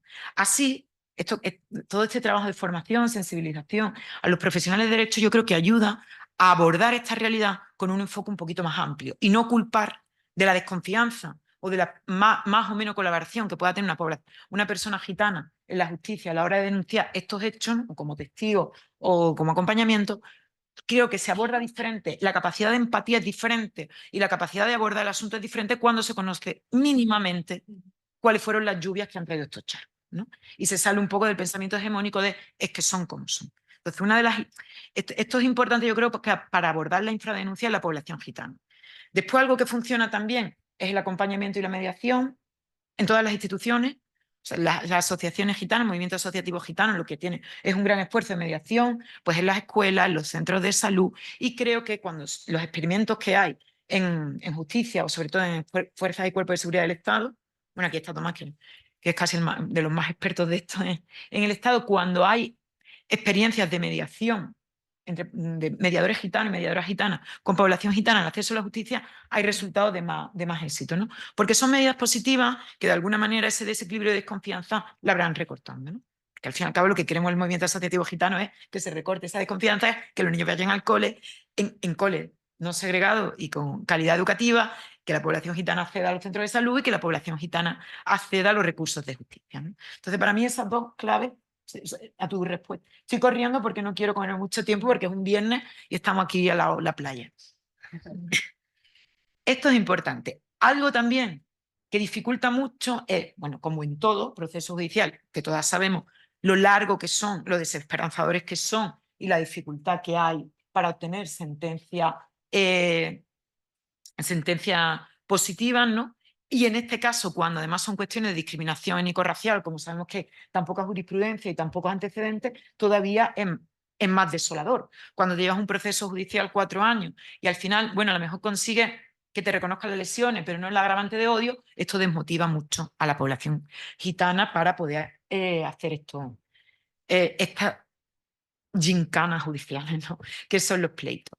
Otra cuestión es que también, bueno, lo habéis hablado y es que no quiero repetirme mucho, pero cuando ya conseguimos que una persona entienda, que cada vez hay más, y sobre todo la gente más joven, oye, mira, me ha pasado esto, me han dicho esto, he sufrido esto, quiero hacer algo. Y va a un recurso, no siempre los recursos conocen qué hay que hacer, cuáles son los protocolos, cuál es el derecho antidiscriminatorio, ¿no? Bueno, si vas a una asociación gitana que tenga juristas y que más o menos sepan, vale. Pero si vas a un sindicato, por ejemplo, yo por ejemplo que hago muchos temas laborales, no todos los sindicatos van a orientar el pleito de un despido con este enfoque de discriminación racial o de vulneración del derecho fundamental a la igualdad de trato. Esto lo encuentro mucho. Afortunadamente ya cada vez más sindicatos que quieren incorporar esta perspectiva antirracista, quieren estas formaciones y la demandan y demás, pero es que no es solo que te han despedido, ¿no? Pues uno de los casos que aparece en este informe y que yo estuve colaborando también es un despido por ser una chica gitana limpiando en un supermercado, y cuando se entera la empresa de que es gitana, sucede el despido. Esto no lo podemos resolver únicamente con un despido, necesitamos una sentencia que aprecie la vulneración del derecho a la igualdad de trato y la discriminación, ¿no? El que el profesional que se encuentra con el problema no conozca estos protocolos, no es culpa tampoco, es que no se puede saber de todo, pero para eso está este tipo de espacio. Cuando el profesional de cualquier entidad, de cualquier sindicato, organización, asociación, conoce qué se puede hacer o qué vía te da el ordenamiento jurídico, yo creo que sí que vamos a poder conseguir, bueno, mejores resultados, más esperanza en el procedimiento judicial, vamos a rebajar la desconfianza, vamos a acabar con la impunidad y vamos a recortar la infradenuncia, ¿no? Por lo tanto, estoy corriendo mucho, pero es que creo que hay que correr, ¿no? Yo es que creo que hay que correr. Yo también quiero que acaben. No, me estoy pasando bien, pero ya es un viernes a última hora y las jornadas han sido potentes. Por eso una de las apuestas que más hacemos es el litigio estratégico, ¿no? Esta es una de las respuestas, bueno, que intentamos dar, cómo se litiga de manera estratégica para conseguir una jurisprudencia beneficiosa con este enfoque y que abra determinadas puertas y caminos que también, porque la jurisprudencia termina afectando también a los imaginarios colectivos y a la subjetividad imperante, ¿no? No es solamente que la jurisprudencia nos sirve para ganar otros pleitos, sino que de alguna manera, bueno, hay una retroalimentación ahí entre las reivindicaciones sociales y la jurisprudencia que sea favorable, ¿no? Gran parte del movimiento feminista ha avanzado de esta manera. Las reivindicaciones de igualdad del movimiento feminista y cada vez afortunadamente más jurisprudencia que va reconociendo esta desigualdad, ¿no? En el tema de la discriminación racial, yo creo que tanto la islamofobia como el antigitanismo o cualquier discriminación racial es lo que estamos intentando conseguir, esa jurisprudencia, esos litigios estratégicos que nos abran puertas. Métanse en este turno, peleenlo con ahínco. Lo que viene es duro, ya está aquí, ya no viene, ya está, ya está. Hay un 25% de representación de partidos políticos en el Parlamento Europeo desde la semana pasada. O sea, la cuarta parte del Parlamento Europeo está allí con un discurso abiertamente negacionista de los derechos humanos, de la igualdad de trato, abiertamente antirracista, abiertamente antifeminista.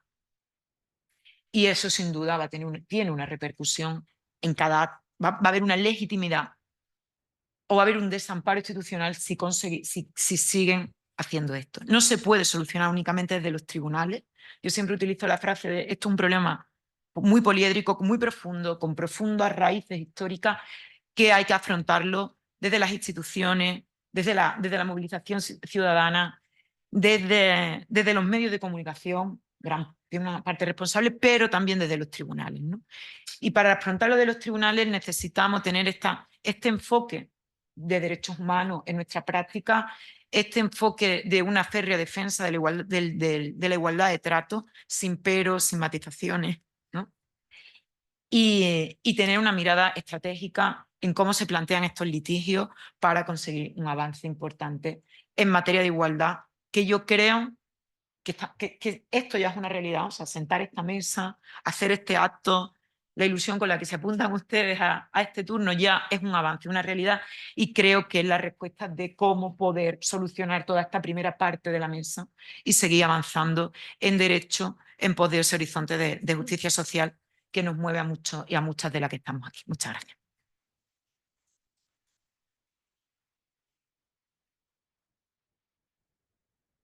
Bueno, pues, ¿Qué tiempo tengo, Charo? Por favor. pues 15 minutos. Venga, voy a poner cronómetro.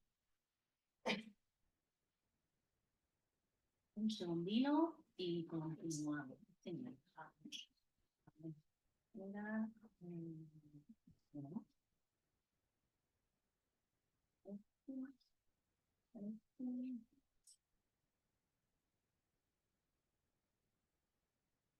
Bueno,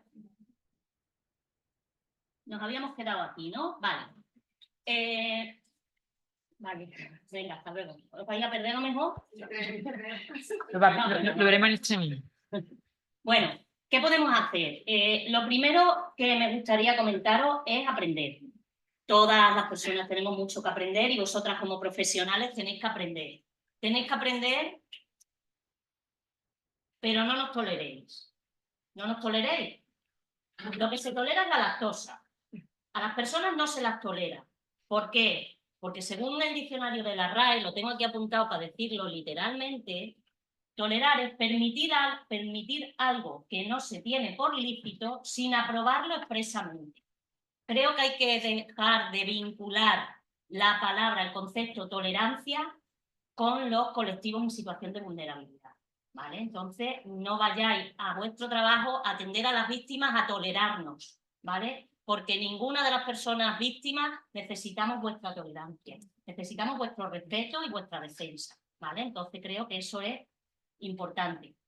Conócenos. No sé, nos conozco a las personas que estáis aquí, pero quizás muchas de vosotras no os habéis encontrado nunca de manera cercana con una mujer lesbiana, con una mujer bisexual, con un hombre gay, con una persona trans. Estoy segura que la mayoría no conocéis de manera directa a una persona trans. Las personas no binarias están aquí, nos gusten o no, las recoja la legislación todavía o no, están aquí. Entonces creo que es importante que nos conozcáis. Y por supuesto el respeto, eso es fundamental. Y luego es importante también que integréis nuestros conceptos. Estamos hablando a nivel laboral, claro, personalmente no podemos obligar a nadie que haga nada, ¿no? Pero a nivel laboral, integrar nuestros conceptos con respecto a los conceptos, que nosotras mismas también nos reímos muchas veces de tantas siglas y tanta LGTBIQA más, bueno, pues creemos que es esencial. Porque claro, yo pensaba, digo, esta gente cuando yo llegue, digo, sabrán si yo hablo de orientación sexual, identidad de género, sabrán lo que es, digo, seguro que hay una gran parte que tiene dudas al menos, ¿no? Pero como no tenía tiempo, no puedo. Por eso es importante la página de la Federación y de algunos recursos que os traigo aquí, para que bicheéis un poco y podáis aprender, ¿no? Hay tantas orientaciones sexuales e identidades de género como personas podemos estar. Cada cual puede definirse como quiera. La experiencia vivencial de cada persona es única, por lo tanto, el abanico desde una punta de otra a la línea es todo esto que hay aquí, ¿vale? Las etiquetas, muchas personas del colectivo LGTBI, hay muchas personas a las que no les gusta, porque dicen que no se quieren etiquetar, porque no... Vale, ahora no se quieren etiquetar, pero bajo nuestro criterio es importante tener esas etiquetas para quien quiera que las use. Porque para mí sí es importante decir que soy una mujer, soy lesbiana, soy madre, soy extremeña. Esas etiquetas a mí me identifican y por lo tanto es útil que cualquiera que tenga alguna etiqueta a su disposición pueda usarla si quiere. Pero también es respetable el hecho de que nadie quiera etiquetarse, ¿no? Y generalmente, lo que decía, todas las orientaciones sexuales y la identidad de género se han construido a través de un sistema binario, que es el que tenemos actualmente, aunque estamos intentando cambiarlo, en el que todo es hombres o mujeres, ¿no? Y en ese sistema de género binario no cabe ninguna otra posibilidad. Y sin embargo, como os decía, es mucho más amplio que ese sistema binario. Hay otras orientaciones, otras vivencias personales que hacen que ese sistema binario se caiga un poco, ¿no? Por su peso. Aquí os traigo, no sé si saldrá directamente.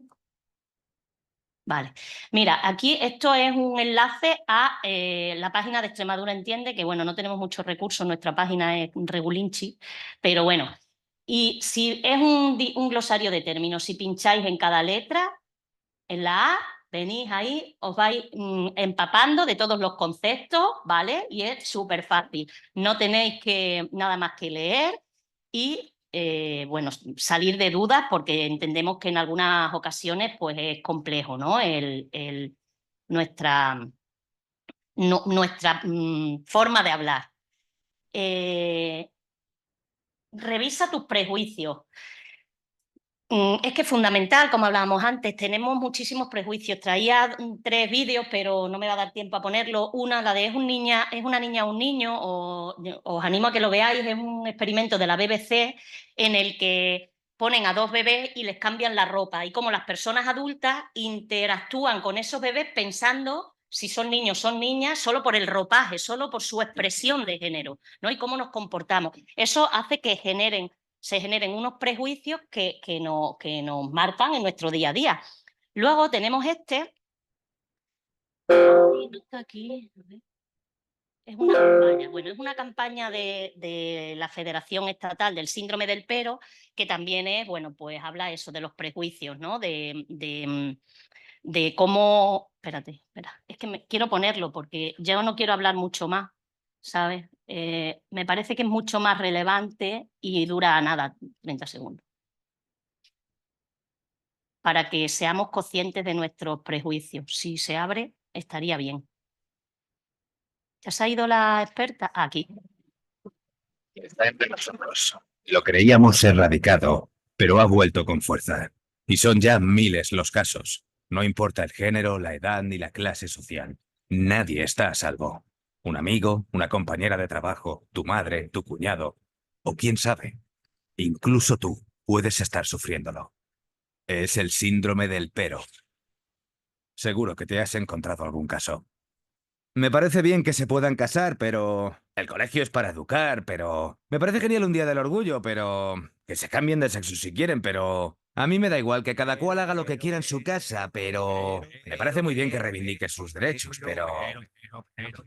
Sí, es el síndrome del pero. Cuando escuches un pero, en el bar, en el trabajo, con tu familia, no te calles. Tú tienes la solución. Tú tienes los argumentos. Ayúdanos a combatirlo.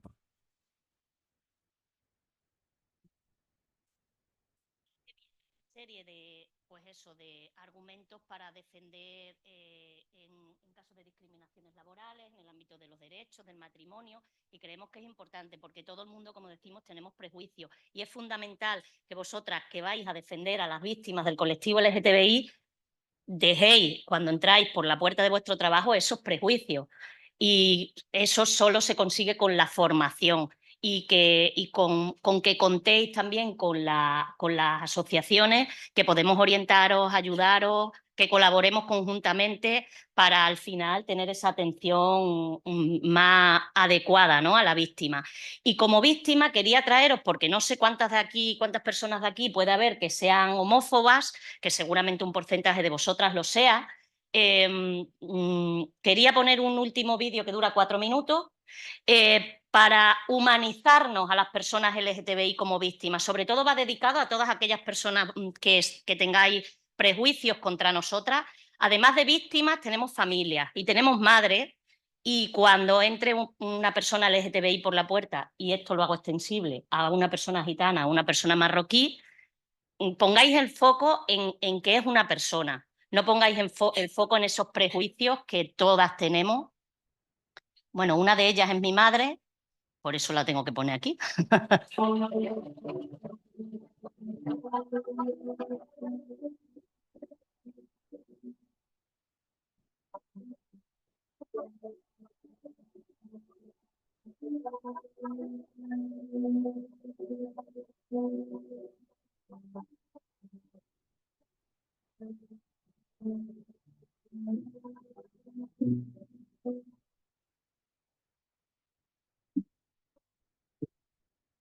Soy madre de mi hija Sisi, que es lesbiana, de la cual estamos muy orgullosos en nuestra familia. ¿Qué puedo decir yo como madre? Para mí lo tienen todo. Pues sencillamente porque ha sido una mujer valiente, muy valiente desde muy joven, porque ella empezó hace muchos años, entonces aquello era un escándalo total.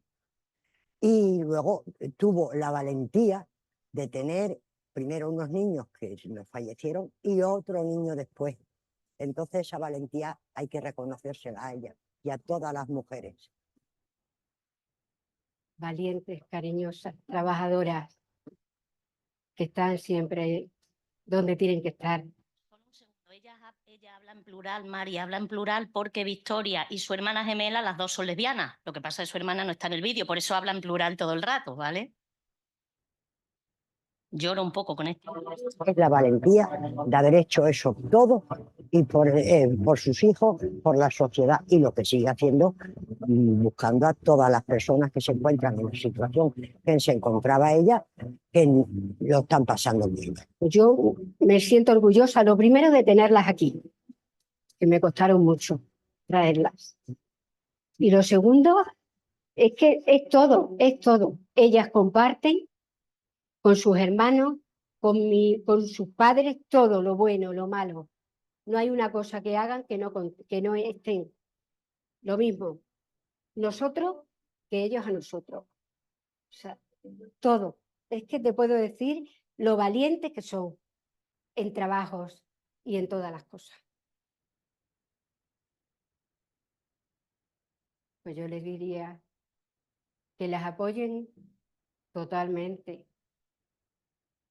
que es algo muy bonito, que son nuestros hijos, que los queremos con locura y que los tenemos aquí para que ellos hagan lo que tengan que hacer y que sean felices. Pues lo primero que le diría a las madres, que no tengan absolutamente nunca miedo de lo que diga la gente, vamos. Porque la gente siempre va a hablar, bueno, malo, tuerto, ciego. Y las madres tenemos que tener el valor de defender a nuestros hijos. Y que tenemos que estar de acuerdo con todo lo que ellos hagan o digan. Igual que otros dicen, mi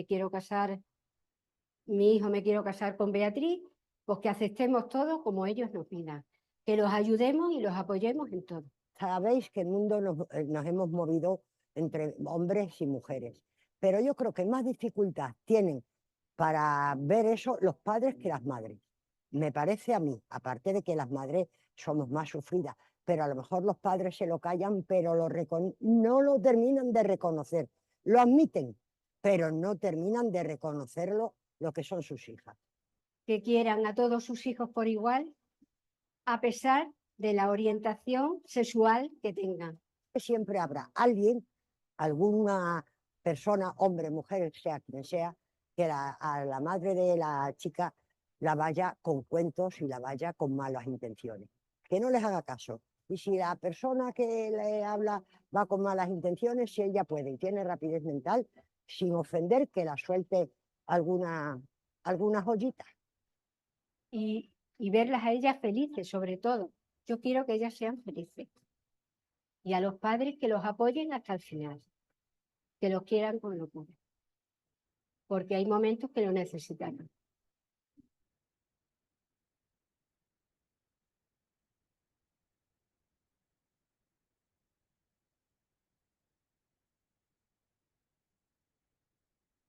Te quiero, cariño. Bueno, pues eso, somos hijas, somos madres y os necesitamos para cuando suframos algún delito de odio, estéis a nuestro lado y podáis defendernos con la calidad y con los derechos que deben ser garantizados, ¿no? Por eso quería como humanizar un poco los datos y eso. Así es que nada, muchas gracias. No te preocupes. Sí. Bueno, muchas gracias Es que no sé si quieren Ay, hacer una perdón, pregunta ahora o después o cuando... Bueno, sí, yo, bueno, que quería darle las gracias a ellas por habernos aterrizado todo lo que llevamos visto desde ayer, de leyes, de víctimas, de derechos, aterrizarlo en la humanidad, ¿no? En las personas, en los corazones, que es lo que nosotros vamos a defender, personas y corazones. ¿Quién preguntaba? Bueno, dime.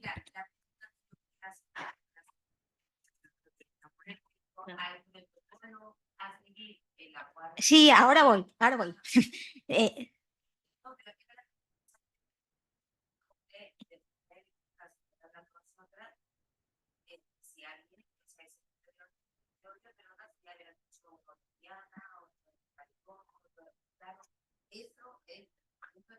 Sí.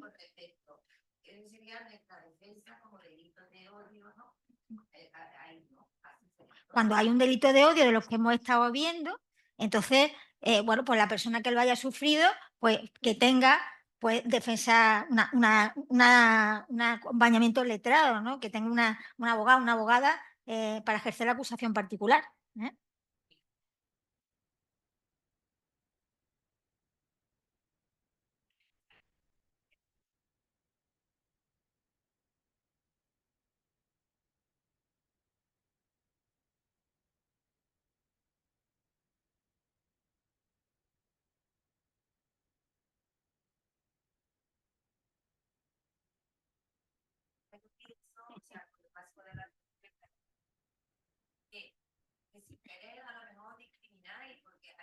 Por ahí, por ahí. No, no, no.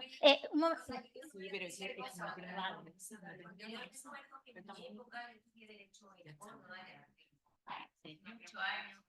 Sí, Perdón, un momento. Que queda Mónica también. Queda una ponente. Un momento, que queda Mónica. Venga, Mónica. Sí, bueno, que termine, sí, ya que está.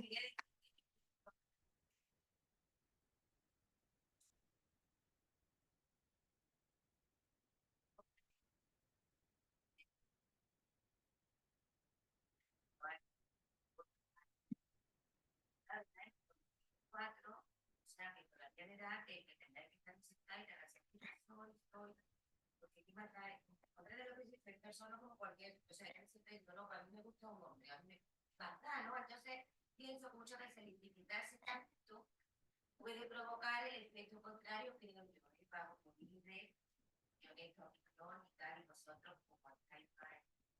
Mira, es que la pobre Mónica. No, te voy a contestar, perdón Andrés, es que me he saltado a Mónica, le voy a contestar a ella, habla Mónica y después ¿vale? Porque es que y después Olga. Mira, sobre esto que dices es algo muy típico que dice la gente, ¿no? ¿Y por qué tienen que decir todo el rato que son LGTB? Yo no voy diciendo que soy heterosexual. Pues sí lo vais diciendo, las personas heterosexuales, lo vais diciendo constantemente. Claro, no te das cuenta porque lo naturalizan. Las personas LGTB muchas veces nos tenemos que callar porque no sabemos a quién tenemos delante, porque tenemos miedo de que alguien nos vaya a decir algo o de ser, o de que te vayan a mirar mal. Y entonces, por ejemplo, cuando estás hablando, mira, eso que tú dices, me acuerdo que yo he trabajado, bueno, altruistamente en muchos espacios, dando charlas sobre la LGTBI-fobia, sobre la orientación, la diversidad sexual y tal. Y entonces, fui una vez a la universidad, en la Universidad de Málaga, había una profesora maravillosa que tenía un proyecto que se llamaba, bueno, ella invitaba a personas de comunidades, de colectivos y de pueblos diferentes para que su alumnado, que luego iba a ser maestra y maestro de niñas y niños muy diferentes y que pertenecían a muchas, bueno, que podían ser pues de diversas etnias, de diversos pueblos, podían tener diversas orientaciones para que supieran de primera mano, pues conocieran las realidades, como yo he hecho aquí con estas personas, ¿no? Y entonces la primera pregunta que me hizo ibas pasando por cada grupo y cada grupo te iba haciendo unas preguntas, ¿no? Y en el primer grupo cayó la primera. Lo mismo que tú dices, una chica. ¿Y por qué vais diciendo que sois LGTB? Yo no voy diciendo por ahí que soy heterosexual. Y yo le dije, a ver, no, un momentito. Claro. Mira. Por ser lesbiana y a ti no por ser heterosexual, por eso lo reivindico. Mira. Para que puedan vivir como tú. Mira. Perdón, es que ya que te estás tomando la libertad de romper la mesa. Ya. No, es que quería terminar. Entonces la chica, la primera pregunta en la frente, además, esa es la típica, dice, es que yo no sé por qué van diciendo por ahí que soy LGTB, no, o soy gay, o soy lesbiana, porque yo no voy diciendo por ahí que soy heterosexual. Y entonces yo le digo, perdona, si quieres me responde, le digo, ¿me puedes decir lo que has hecho este fin de semana? Y me dice, pues he ido con mi novio a tal sitio, a tal otro. Le digo, ¿ves? Ya me has dicho que eres heterosexual. ¿Qué? No, yo le pregunté qué había hecho. Las personas que sufren una situación de discriminación y están en un lugar de vulnerabilidad se pronuncian porque sufren, y lo que hemos estado viendo aquí en 2 días es que hay una violencia específica por su propia identidad. Es decir, a esta señora sufre una mayor porcentaje que usted de que la golpeen, la insulten, la humillen, no le permitan entrar en un lugar. Para luchar contra eso es por lo que se definen como lesbianas, para poder tener la misma seguridad que tiene usted al entrar en un restaurante, en un taxi o en un centro comercial. No. Por Dios, que hemos expuesto aquí datos, hay un montón de datos Bueno, de delitos. perdón.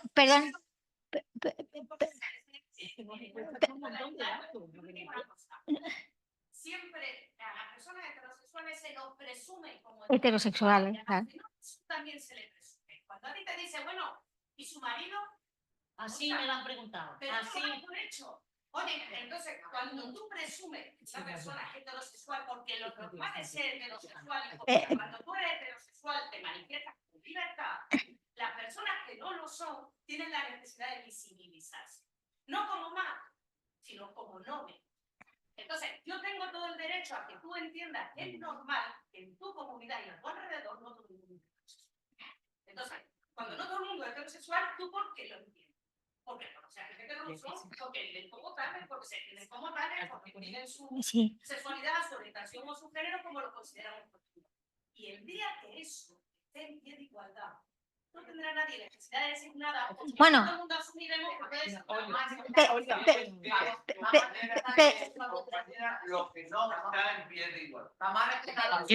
Yo creo que si quieres luego tú y yo echamos una caña y te desmonto algunas cosillas. Vamos a dejar hablar a Mónica. Perdonad un momento, perdón Andrés, pero voy a dejar hablar a Mónica. Venga, Olga. Pues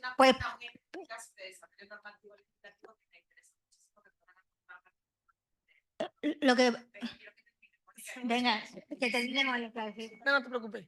Vamos, yo no me voy a extender, simplemente para dar una pincelada de cómo atendemos nosotros a las personas que pueden ser posibles víctimas, sobre todo desde la mirada un poquito más humana, es entender las necesidades de esa persona.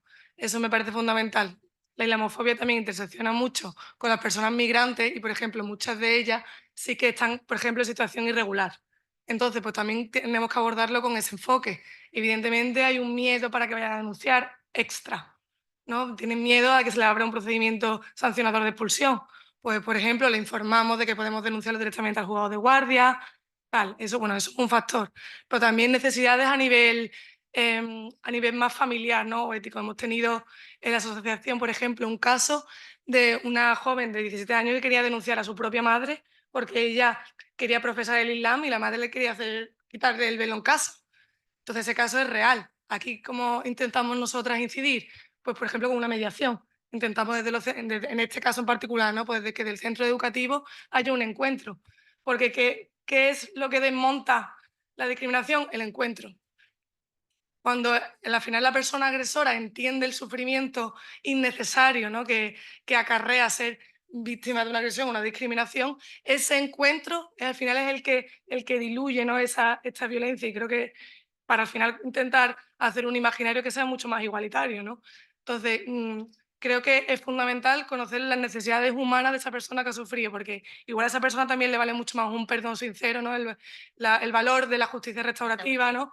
Que muchas veces meternos en tribunales y en casos que no tienen final, y les importa más, ¿no? ese perdón y esa valoración de que la persona de realmente enfrente pueda ser mínimamente, no sé si la expresión está bien dicha, pero mínimamente educada en este sentido para que no le pase a más personas, ¿no? A veces esa persona que ha sufrido esa discriminación sí que sienten en esa necesidad. Entonces yo abogo un poquito por la humanidad a la hora de tratar con estas personas que pueden ser víctimas de delito y que se sienten completamente desamparadas, aisladas en la gran mayoría de los casos y sin apoyos reales ni de sus círculos cercanos ni de las entidades. Entonces, pues bueno.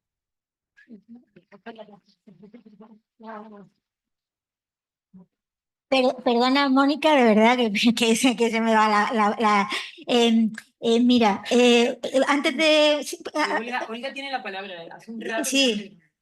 Sí, a ver, una pregunta para dos preguntas para a ver qué una de ellas, simplemente bueno, sabes que se va a preparar un real decreto ley, el cual se va a implementar el artículo 21, la ley 4/2023. Bueno, como, ¿qué papel tenéis la federación? ¿Estáis presentes en esa negociación que es importante? Porque no sé lo que hagan los sindicatos, para lo que hagan los interlocutores, los empresarios, y vosotros como federación, me imagino que formáis parte activa de ese protocolo que se va a desarrollar. Sí. No nos puede hacer spoiler. No.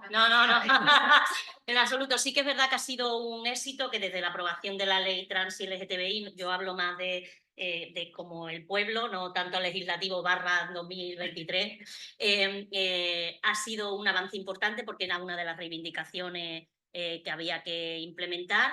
Y bueno, ahora hay que ver y hay que aterrizar ese protocolo para, pues eso, evitar la discriminación en el ámbito laboral de las personas del colectivo LGTBI.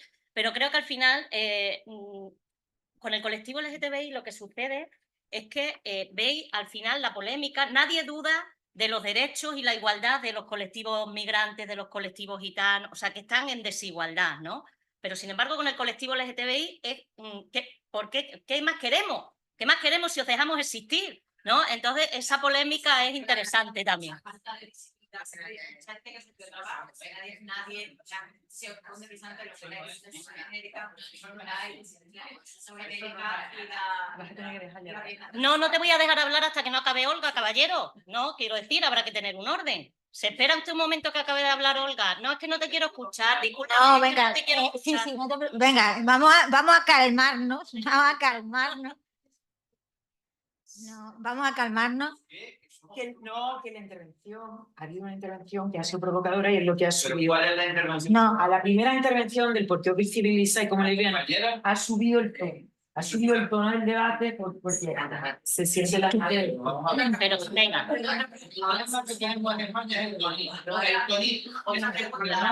Yo creo que hay que quitar el foco de atención y ponerlo en lo importante, ¿vale?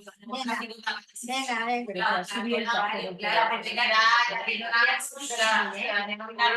Aquí, que como sabéis, se ha cambiado ya el formulario de extranjería y que toda persona comunitaria o extracomunitaria que tiene un reconocimiento de su género y no binario se va a implementar en España, se va a casar o va a casar ella o están en situaciones en las cuales libre familia, código civil, todo se va a tener que modificar. ¿Hay algún tipo de acción a través del tiro estratégico o estrategia, digamos, de otro índole para permitir que se amplíe la regulación, que haya... Para personas migrantes, estamos hablando. Claro.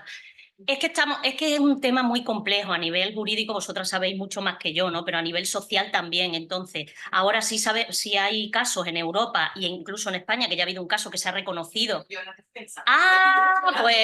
Pues entonces tú sabes más que yo, ¿eh? Porque es verdad que yo, por ejemplo, a ese nivel de negociación y de regulación jurídica tengo menos información quizás de la que tú puedas aportar. Haremos los formularios, el reconocimiento a nivel de registro central de extranjería ya existe para todas las ciudadanías comunitarias y extracomunitarias porque no tienen ese reconocimiento lícito en origen, porque son todos sus documentos oficiales, pero claro, ahora se produce esa discriminación respecto a la ciudadanía española, efectivamente. Y además se implementa con una ciudadanía. Entonces no sé si es de la federación, pues te pregunto si tienes representantes de la federación que se está haciendo, que se están promoviendo. Se está trabajando con todos los ministerios, tanto por supuesto con el Ministerio de Igualdad, pero también con el Ministerio de Justicia para ver de qué manera se va regulando todo eso, pero no tengo mucha más información sobre ese tema, esa es la verdad. Otra, pero la ley de igualdad, el tema laboral es clave, porque de la selección de personal, porque hablamos muchas veces de discriminatoria en ámbitos a nivel personal, en la calle, pero es que en el ámbito laboral es clave, si te seleccionado, no te identificas, ¿no? Ya que has excluido de un mundo de una promoción, de un modo de vida o de un desarrollo profesional. No sé si desde las organizaciones se está promoviendo algún tipo también de acciones para que esos protocolos que si la ley 4/2003 se están regulados, pero la ley de igualdad de trato no están específicamente regulados, tenemos los institutos de trabajo que prevé una serie de normas específicas, pero no sé si tú que aquí qué se está haciendo o qué otros colectivos.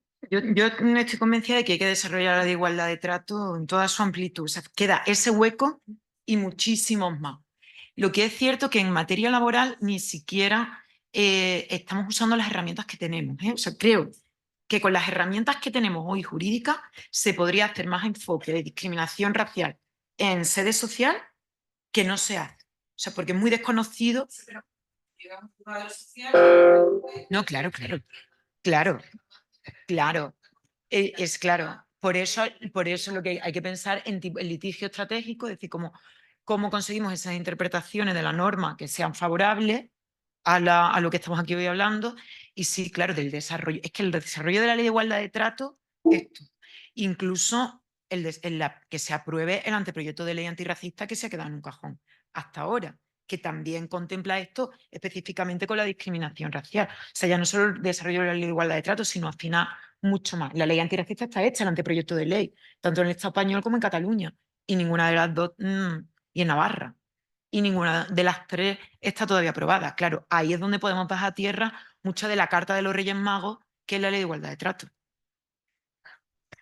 Antes de seguir, si queréis quedaros aquí más rato, quería una cosa importante, el turno, porque es importante, porque si nos vamos aquí muy formados, pero no muy informados, no sirve para nada. Bueno, sí sirve, pero no para poner en marcha el turno, ¿no? Bueno, os voy a contar cómo va a funcionar. Bueno, lo primero que tenéis que hacer es entrar en la página del colegio y entonces donde están los turnos, ya antes del congreso ya lo habían puesto, ya está, pone ahí ya pues el de violencia sexual o algo así, y luego está turno, o sea, pone de delitos de odio. Pues lo que tenéis que hacer es apuntaros ahí, ¿vale? Y entonces, ¿cómo se va a hacer esto? Pues este turno no va a tener guardia, ¿eh? Este turno es como un turno penal. Entonces, claro, aquí el gran reto del turno es que se entere la gente y que se enteren los colectivos afectados para que nos deriven al turno las personas que lo necesitan. Ese es nuestro gran reto. Por eso os pido ayuda a todas las personas que queréis para que esto funcione, porque si no se va a quedar que el Colegio de Málaga tiene un turno de delitos de odio,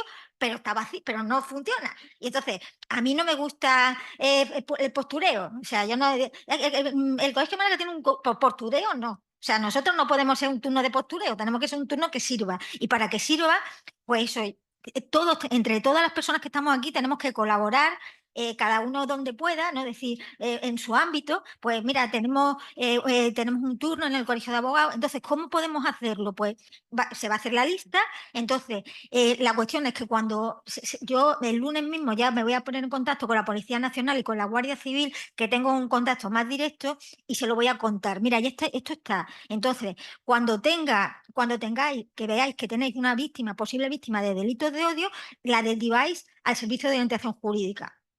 En el servicio de orientación jurídica, la persona pedirá abogado oficio. ¿Eh? Y entonces, claro, el servicio de orientación jurídica también se le tendrá su lista y tal. Entonces, independientemente de que sepamos si tiene derecho a justicia gratuita o no, en el servicio, pues, ¿quién es la primera persona? Esta, pues a esa persona se le dará ese abogado. ¿Qué pasa? Que si esa persona no tiene derecho a justicia gratuita, tiene dos opciones: o quedarse con ese abogado que le garantiza que está especializado en delitos de odio y le paga lo que convenga, como cualquier cliente particular, o se va al abogado que le dé la gana.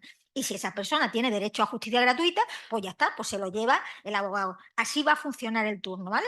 Como un turno normal que te puede tocar, o a lo mejor te toca la lotería y te toca un cliente que, bueno, bueno, la lotería no, porque es una víctima, lo vamos a decir, no, pero que en vez de ser algo que te pague, o sea, pero que algo, pues será un turno bueno, pues que te aportará un cliente a lo mejor, o lo que sea, ¿no?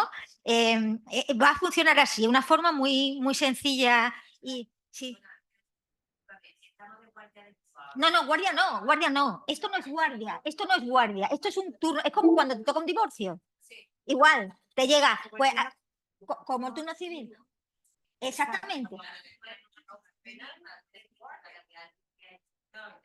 Sí, sí. Claro, tú pones, es que mira, ¿sabes lo que pasa? ¿Sabes lo que pasa? Que a nosotros ya nos viene la designación. Le ha designado usted para defender a fulanita de copas, que es una víctima. Es que no estamos muy acostumbrados o nada acostumbrados a ejercer la acusación particular en el turno de oficio. ¿Por qué? Porque las víctimas nunca piden abogado para la acusación particular.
Sí, sí, eso también, eso también. Y también, o sea, también es muy importante lo que vamos a hacer de informar a la policía, porque la misma policía le va a decir, mire usted, váyase usted al Servicio de Orientación Jurídica del Colegio de Abogados y pida usted un abogado y diga que es por víctima tal. Eso se lo vamos a decir a la policía para que lo haga así, ¿eh?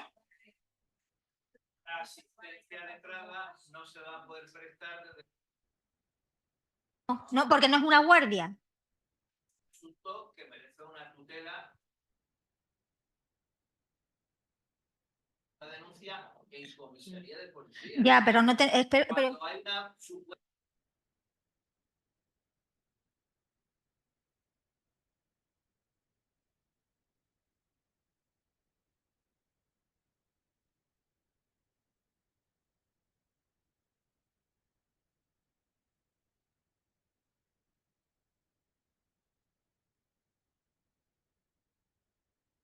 Tenemos que llamar a algún turno o algún letrado especializado de los que estamos aquí.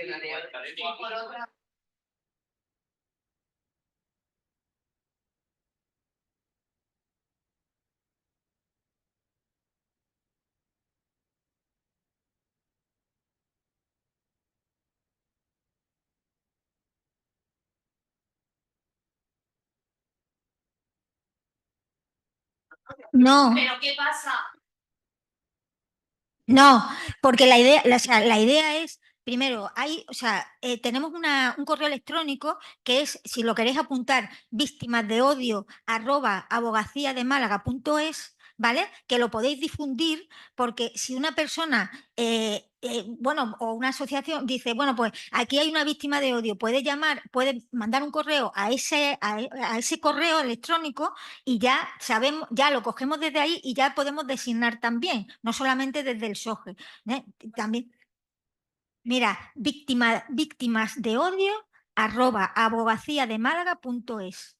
¿Vale? Ese correo también es importante que lo difundáis, ¿vale? Porque también a través de eso, sí, le vamos a dar información al SOGE, pero también al decirle o sea, al hablar con la policía, pues la policía ya dirigirá a la víctima al SOGE y como el SOGE ya va a estar informado, el SOGE ya va a saber que esa víctima es víctima de delito de odio, presuntamente víctima, porque a lo mejor luego no, pero es presuntamente víctima de delitos de odio y nos la va a derivar al servicio de delitos, al turno de delitos de odio, porque una guardia pues todavía no tenemos. Es que no es lo mismo la víctima de violencia de género, porque por la ley de violencia de género las víctimas tienen abogadas y hay guardias, eso está en la ley, pero no hay una ley de delitos de odio que se implemente igual que esta, ¿no? Entonces lo tenemos que hacer así en principio.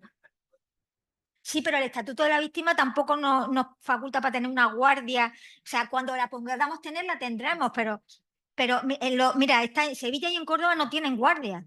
Es así como yo estoy explicando cómo se hace, ¿eh? Por eso es muy importante la conexión con la policía, para que la policía directamente le diga a la víctima, mira, vete aquí y tal. Y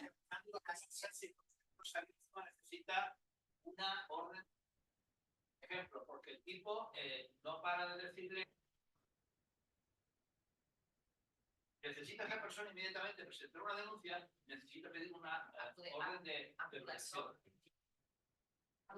Compañero. Eso va a tardar un tiempo.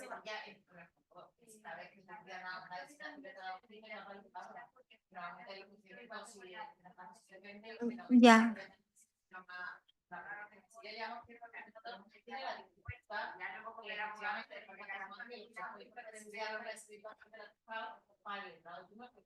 Pero en el momento en que se identifica, por eso están ya muy preparados para saber cuando entra un asunto de una persona víctima de un delito de odio, que lo que hacen es derivar a el tribunal central. Con las dificultades que tenemos de, como dice Charo, que hay una específica que hay, de cómo ya tenemos violencia de género, la asistencia a la víctima, el presidente de comisaría ya él ha dejado la pegatina muchas veces del delito de yo creo que apoyo legal. En el cual es un sistema que se está implementando y que precisamente los que estamos formados a poder reconocer también en el SOC la asistencia de pero mira, perdonad, vamos a ver. Lo hemos hecho así porque es la única manera que hemos tenido para arrancar esto, ¿vale? Yo creo que el hecho de que la policía, yo creo que ¿Qué pasa? ¿Qué pasa? Quizá tendría que ser una reunión para cuestionar los dichos. Vale. Tiene que clausurarlo. Bueno, pues venga, pues no, pero es que tengo que explicar esto porque el turno, es que si no lo explico, no. Pero esto estaba previsto hacer en Sí, esta mesa. sí, no, bueno, en esta mesa es que ya hemos Digo porque quizá hay una reunión informativa. no, vamos a lo primero que os pido es que quienes queráis participar en este turno, que os deis de alta, eso es lo primero, ¿vale? Y luego ya, pues es lo que os estoy comentando. Todavía no tenemos, porque no nos han dado una guardia. Entonces, vamos a empezar así, vamos a empezar con la asistencia letrada como acusación particular, como si alguien va a poner una denuncia y luego quiere un abogado, pero que casi ninguna víctima lo utiliza. Es que la acusación particular nadie la utiliza. Personas que tienen derecho porque la gente piensa que si no tiene dinero no se puede personar en el procedimiento y sí puede. Entonces, tenemos que decirle a la gente que puede hacer eso, que es que la gente no lo sabe. Entonces, vamos a empezar así y ya está. Claro, si yo... pues, claro, claro, eso lo voy a hacer el lunes. Claro, el lunes lo va. Claro. El lunes lo van a saber.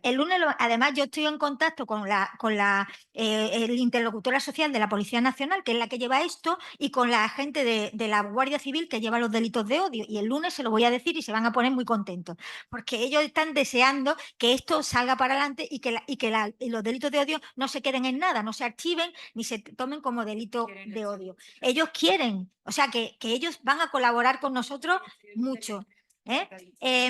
Más o menos ha quedado.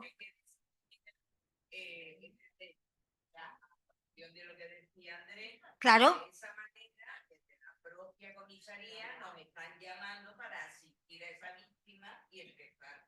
Sí, pero es que no está, pero que no está hecho para que la policía nos llame, está hecho para que en todo caso la policía derive al SOGE y el SOGE le diga a la víctima, te pongo un abogado de esta lista. Que la víctima tiene derecho a justicia gratuita, pues de oficio, que no, pues ese abogado será de pago, si la víctima quiere, si no.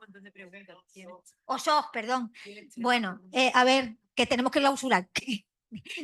Venga, es que no sé, a ver, una mano, esa mano del fondo de no sé quién, ¿cómo es tu nombre? Ay, Carolina, perdona, es que veo menos que un gato de escayola.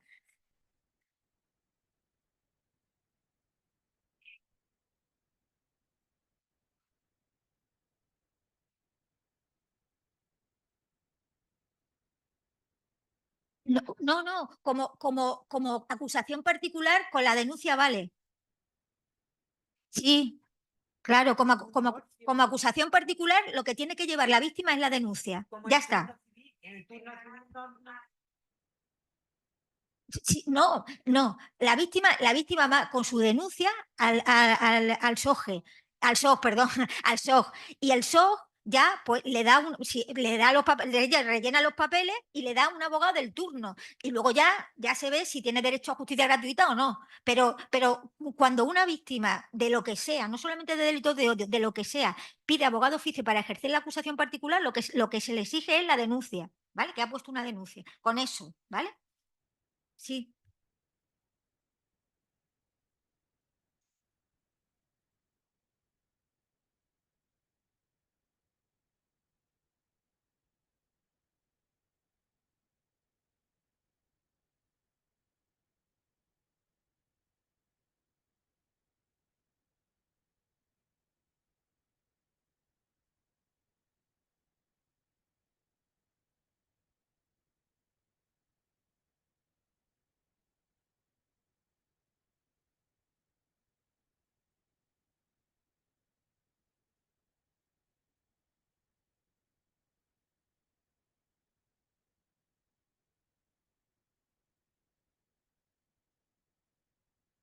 Claro, puede ir directamente pero para pedir abogado oficio para ejercer la acusación particular, tiene que poner la denuncia antes.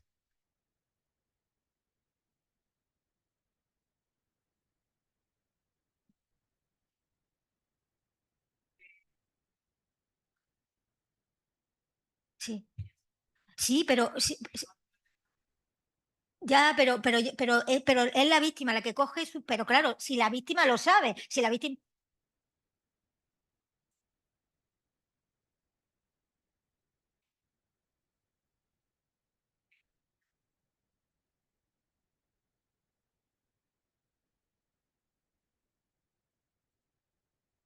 Sí, pero pero aquí no hay un teléfono, o sea, estoy diciendo que la víctima, o sea, o bien la policía, ¿sabes? O bien la policía le dice, mira, vete al turno este y vete al SOG y pide abogado, que hay un turno de especialistas, ¿vale? Y la víctima va o no, si quiere o no, con su tal, o si no, que la víctima lo sepa o que sea consciente de que lo que le ha pasado es un delito de odio y se vaya ella misma directamente, porque lo sepa por las asociaciones, porque se lo digamos a la gente y que se vaya directamente al SOG. Es que no entiendo. Sí. Claro, claro. Mejor, es que mejor. No.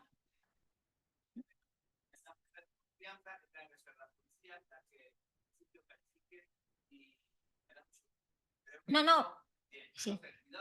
Sí. En todo el texto que hay, en toda denuncia, no sé, hemos fijado, y vamos al texto de la denuncia, el contenido de la denuncia es un producto así, y antes previamente, normalmente hay una información de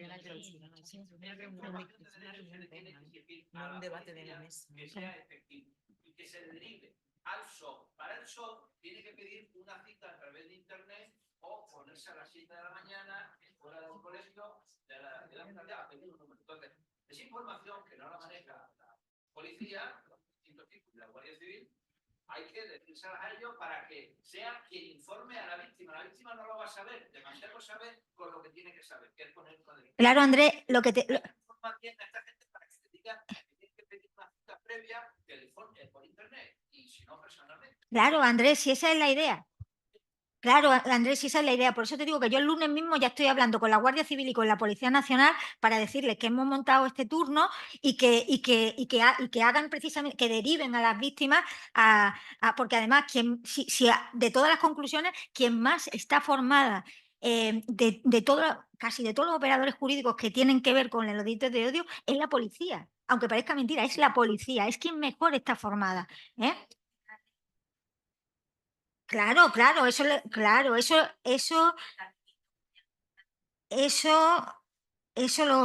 seguro que lo. Bueno, pues nada, pues vamos a clausurar. Olga, vente.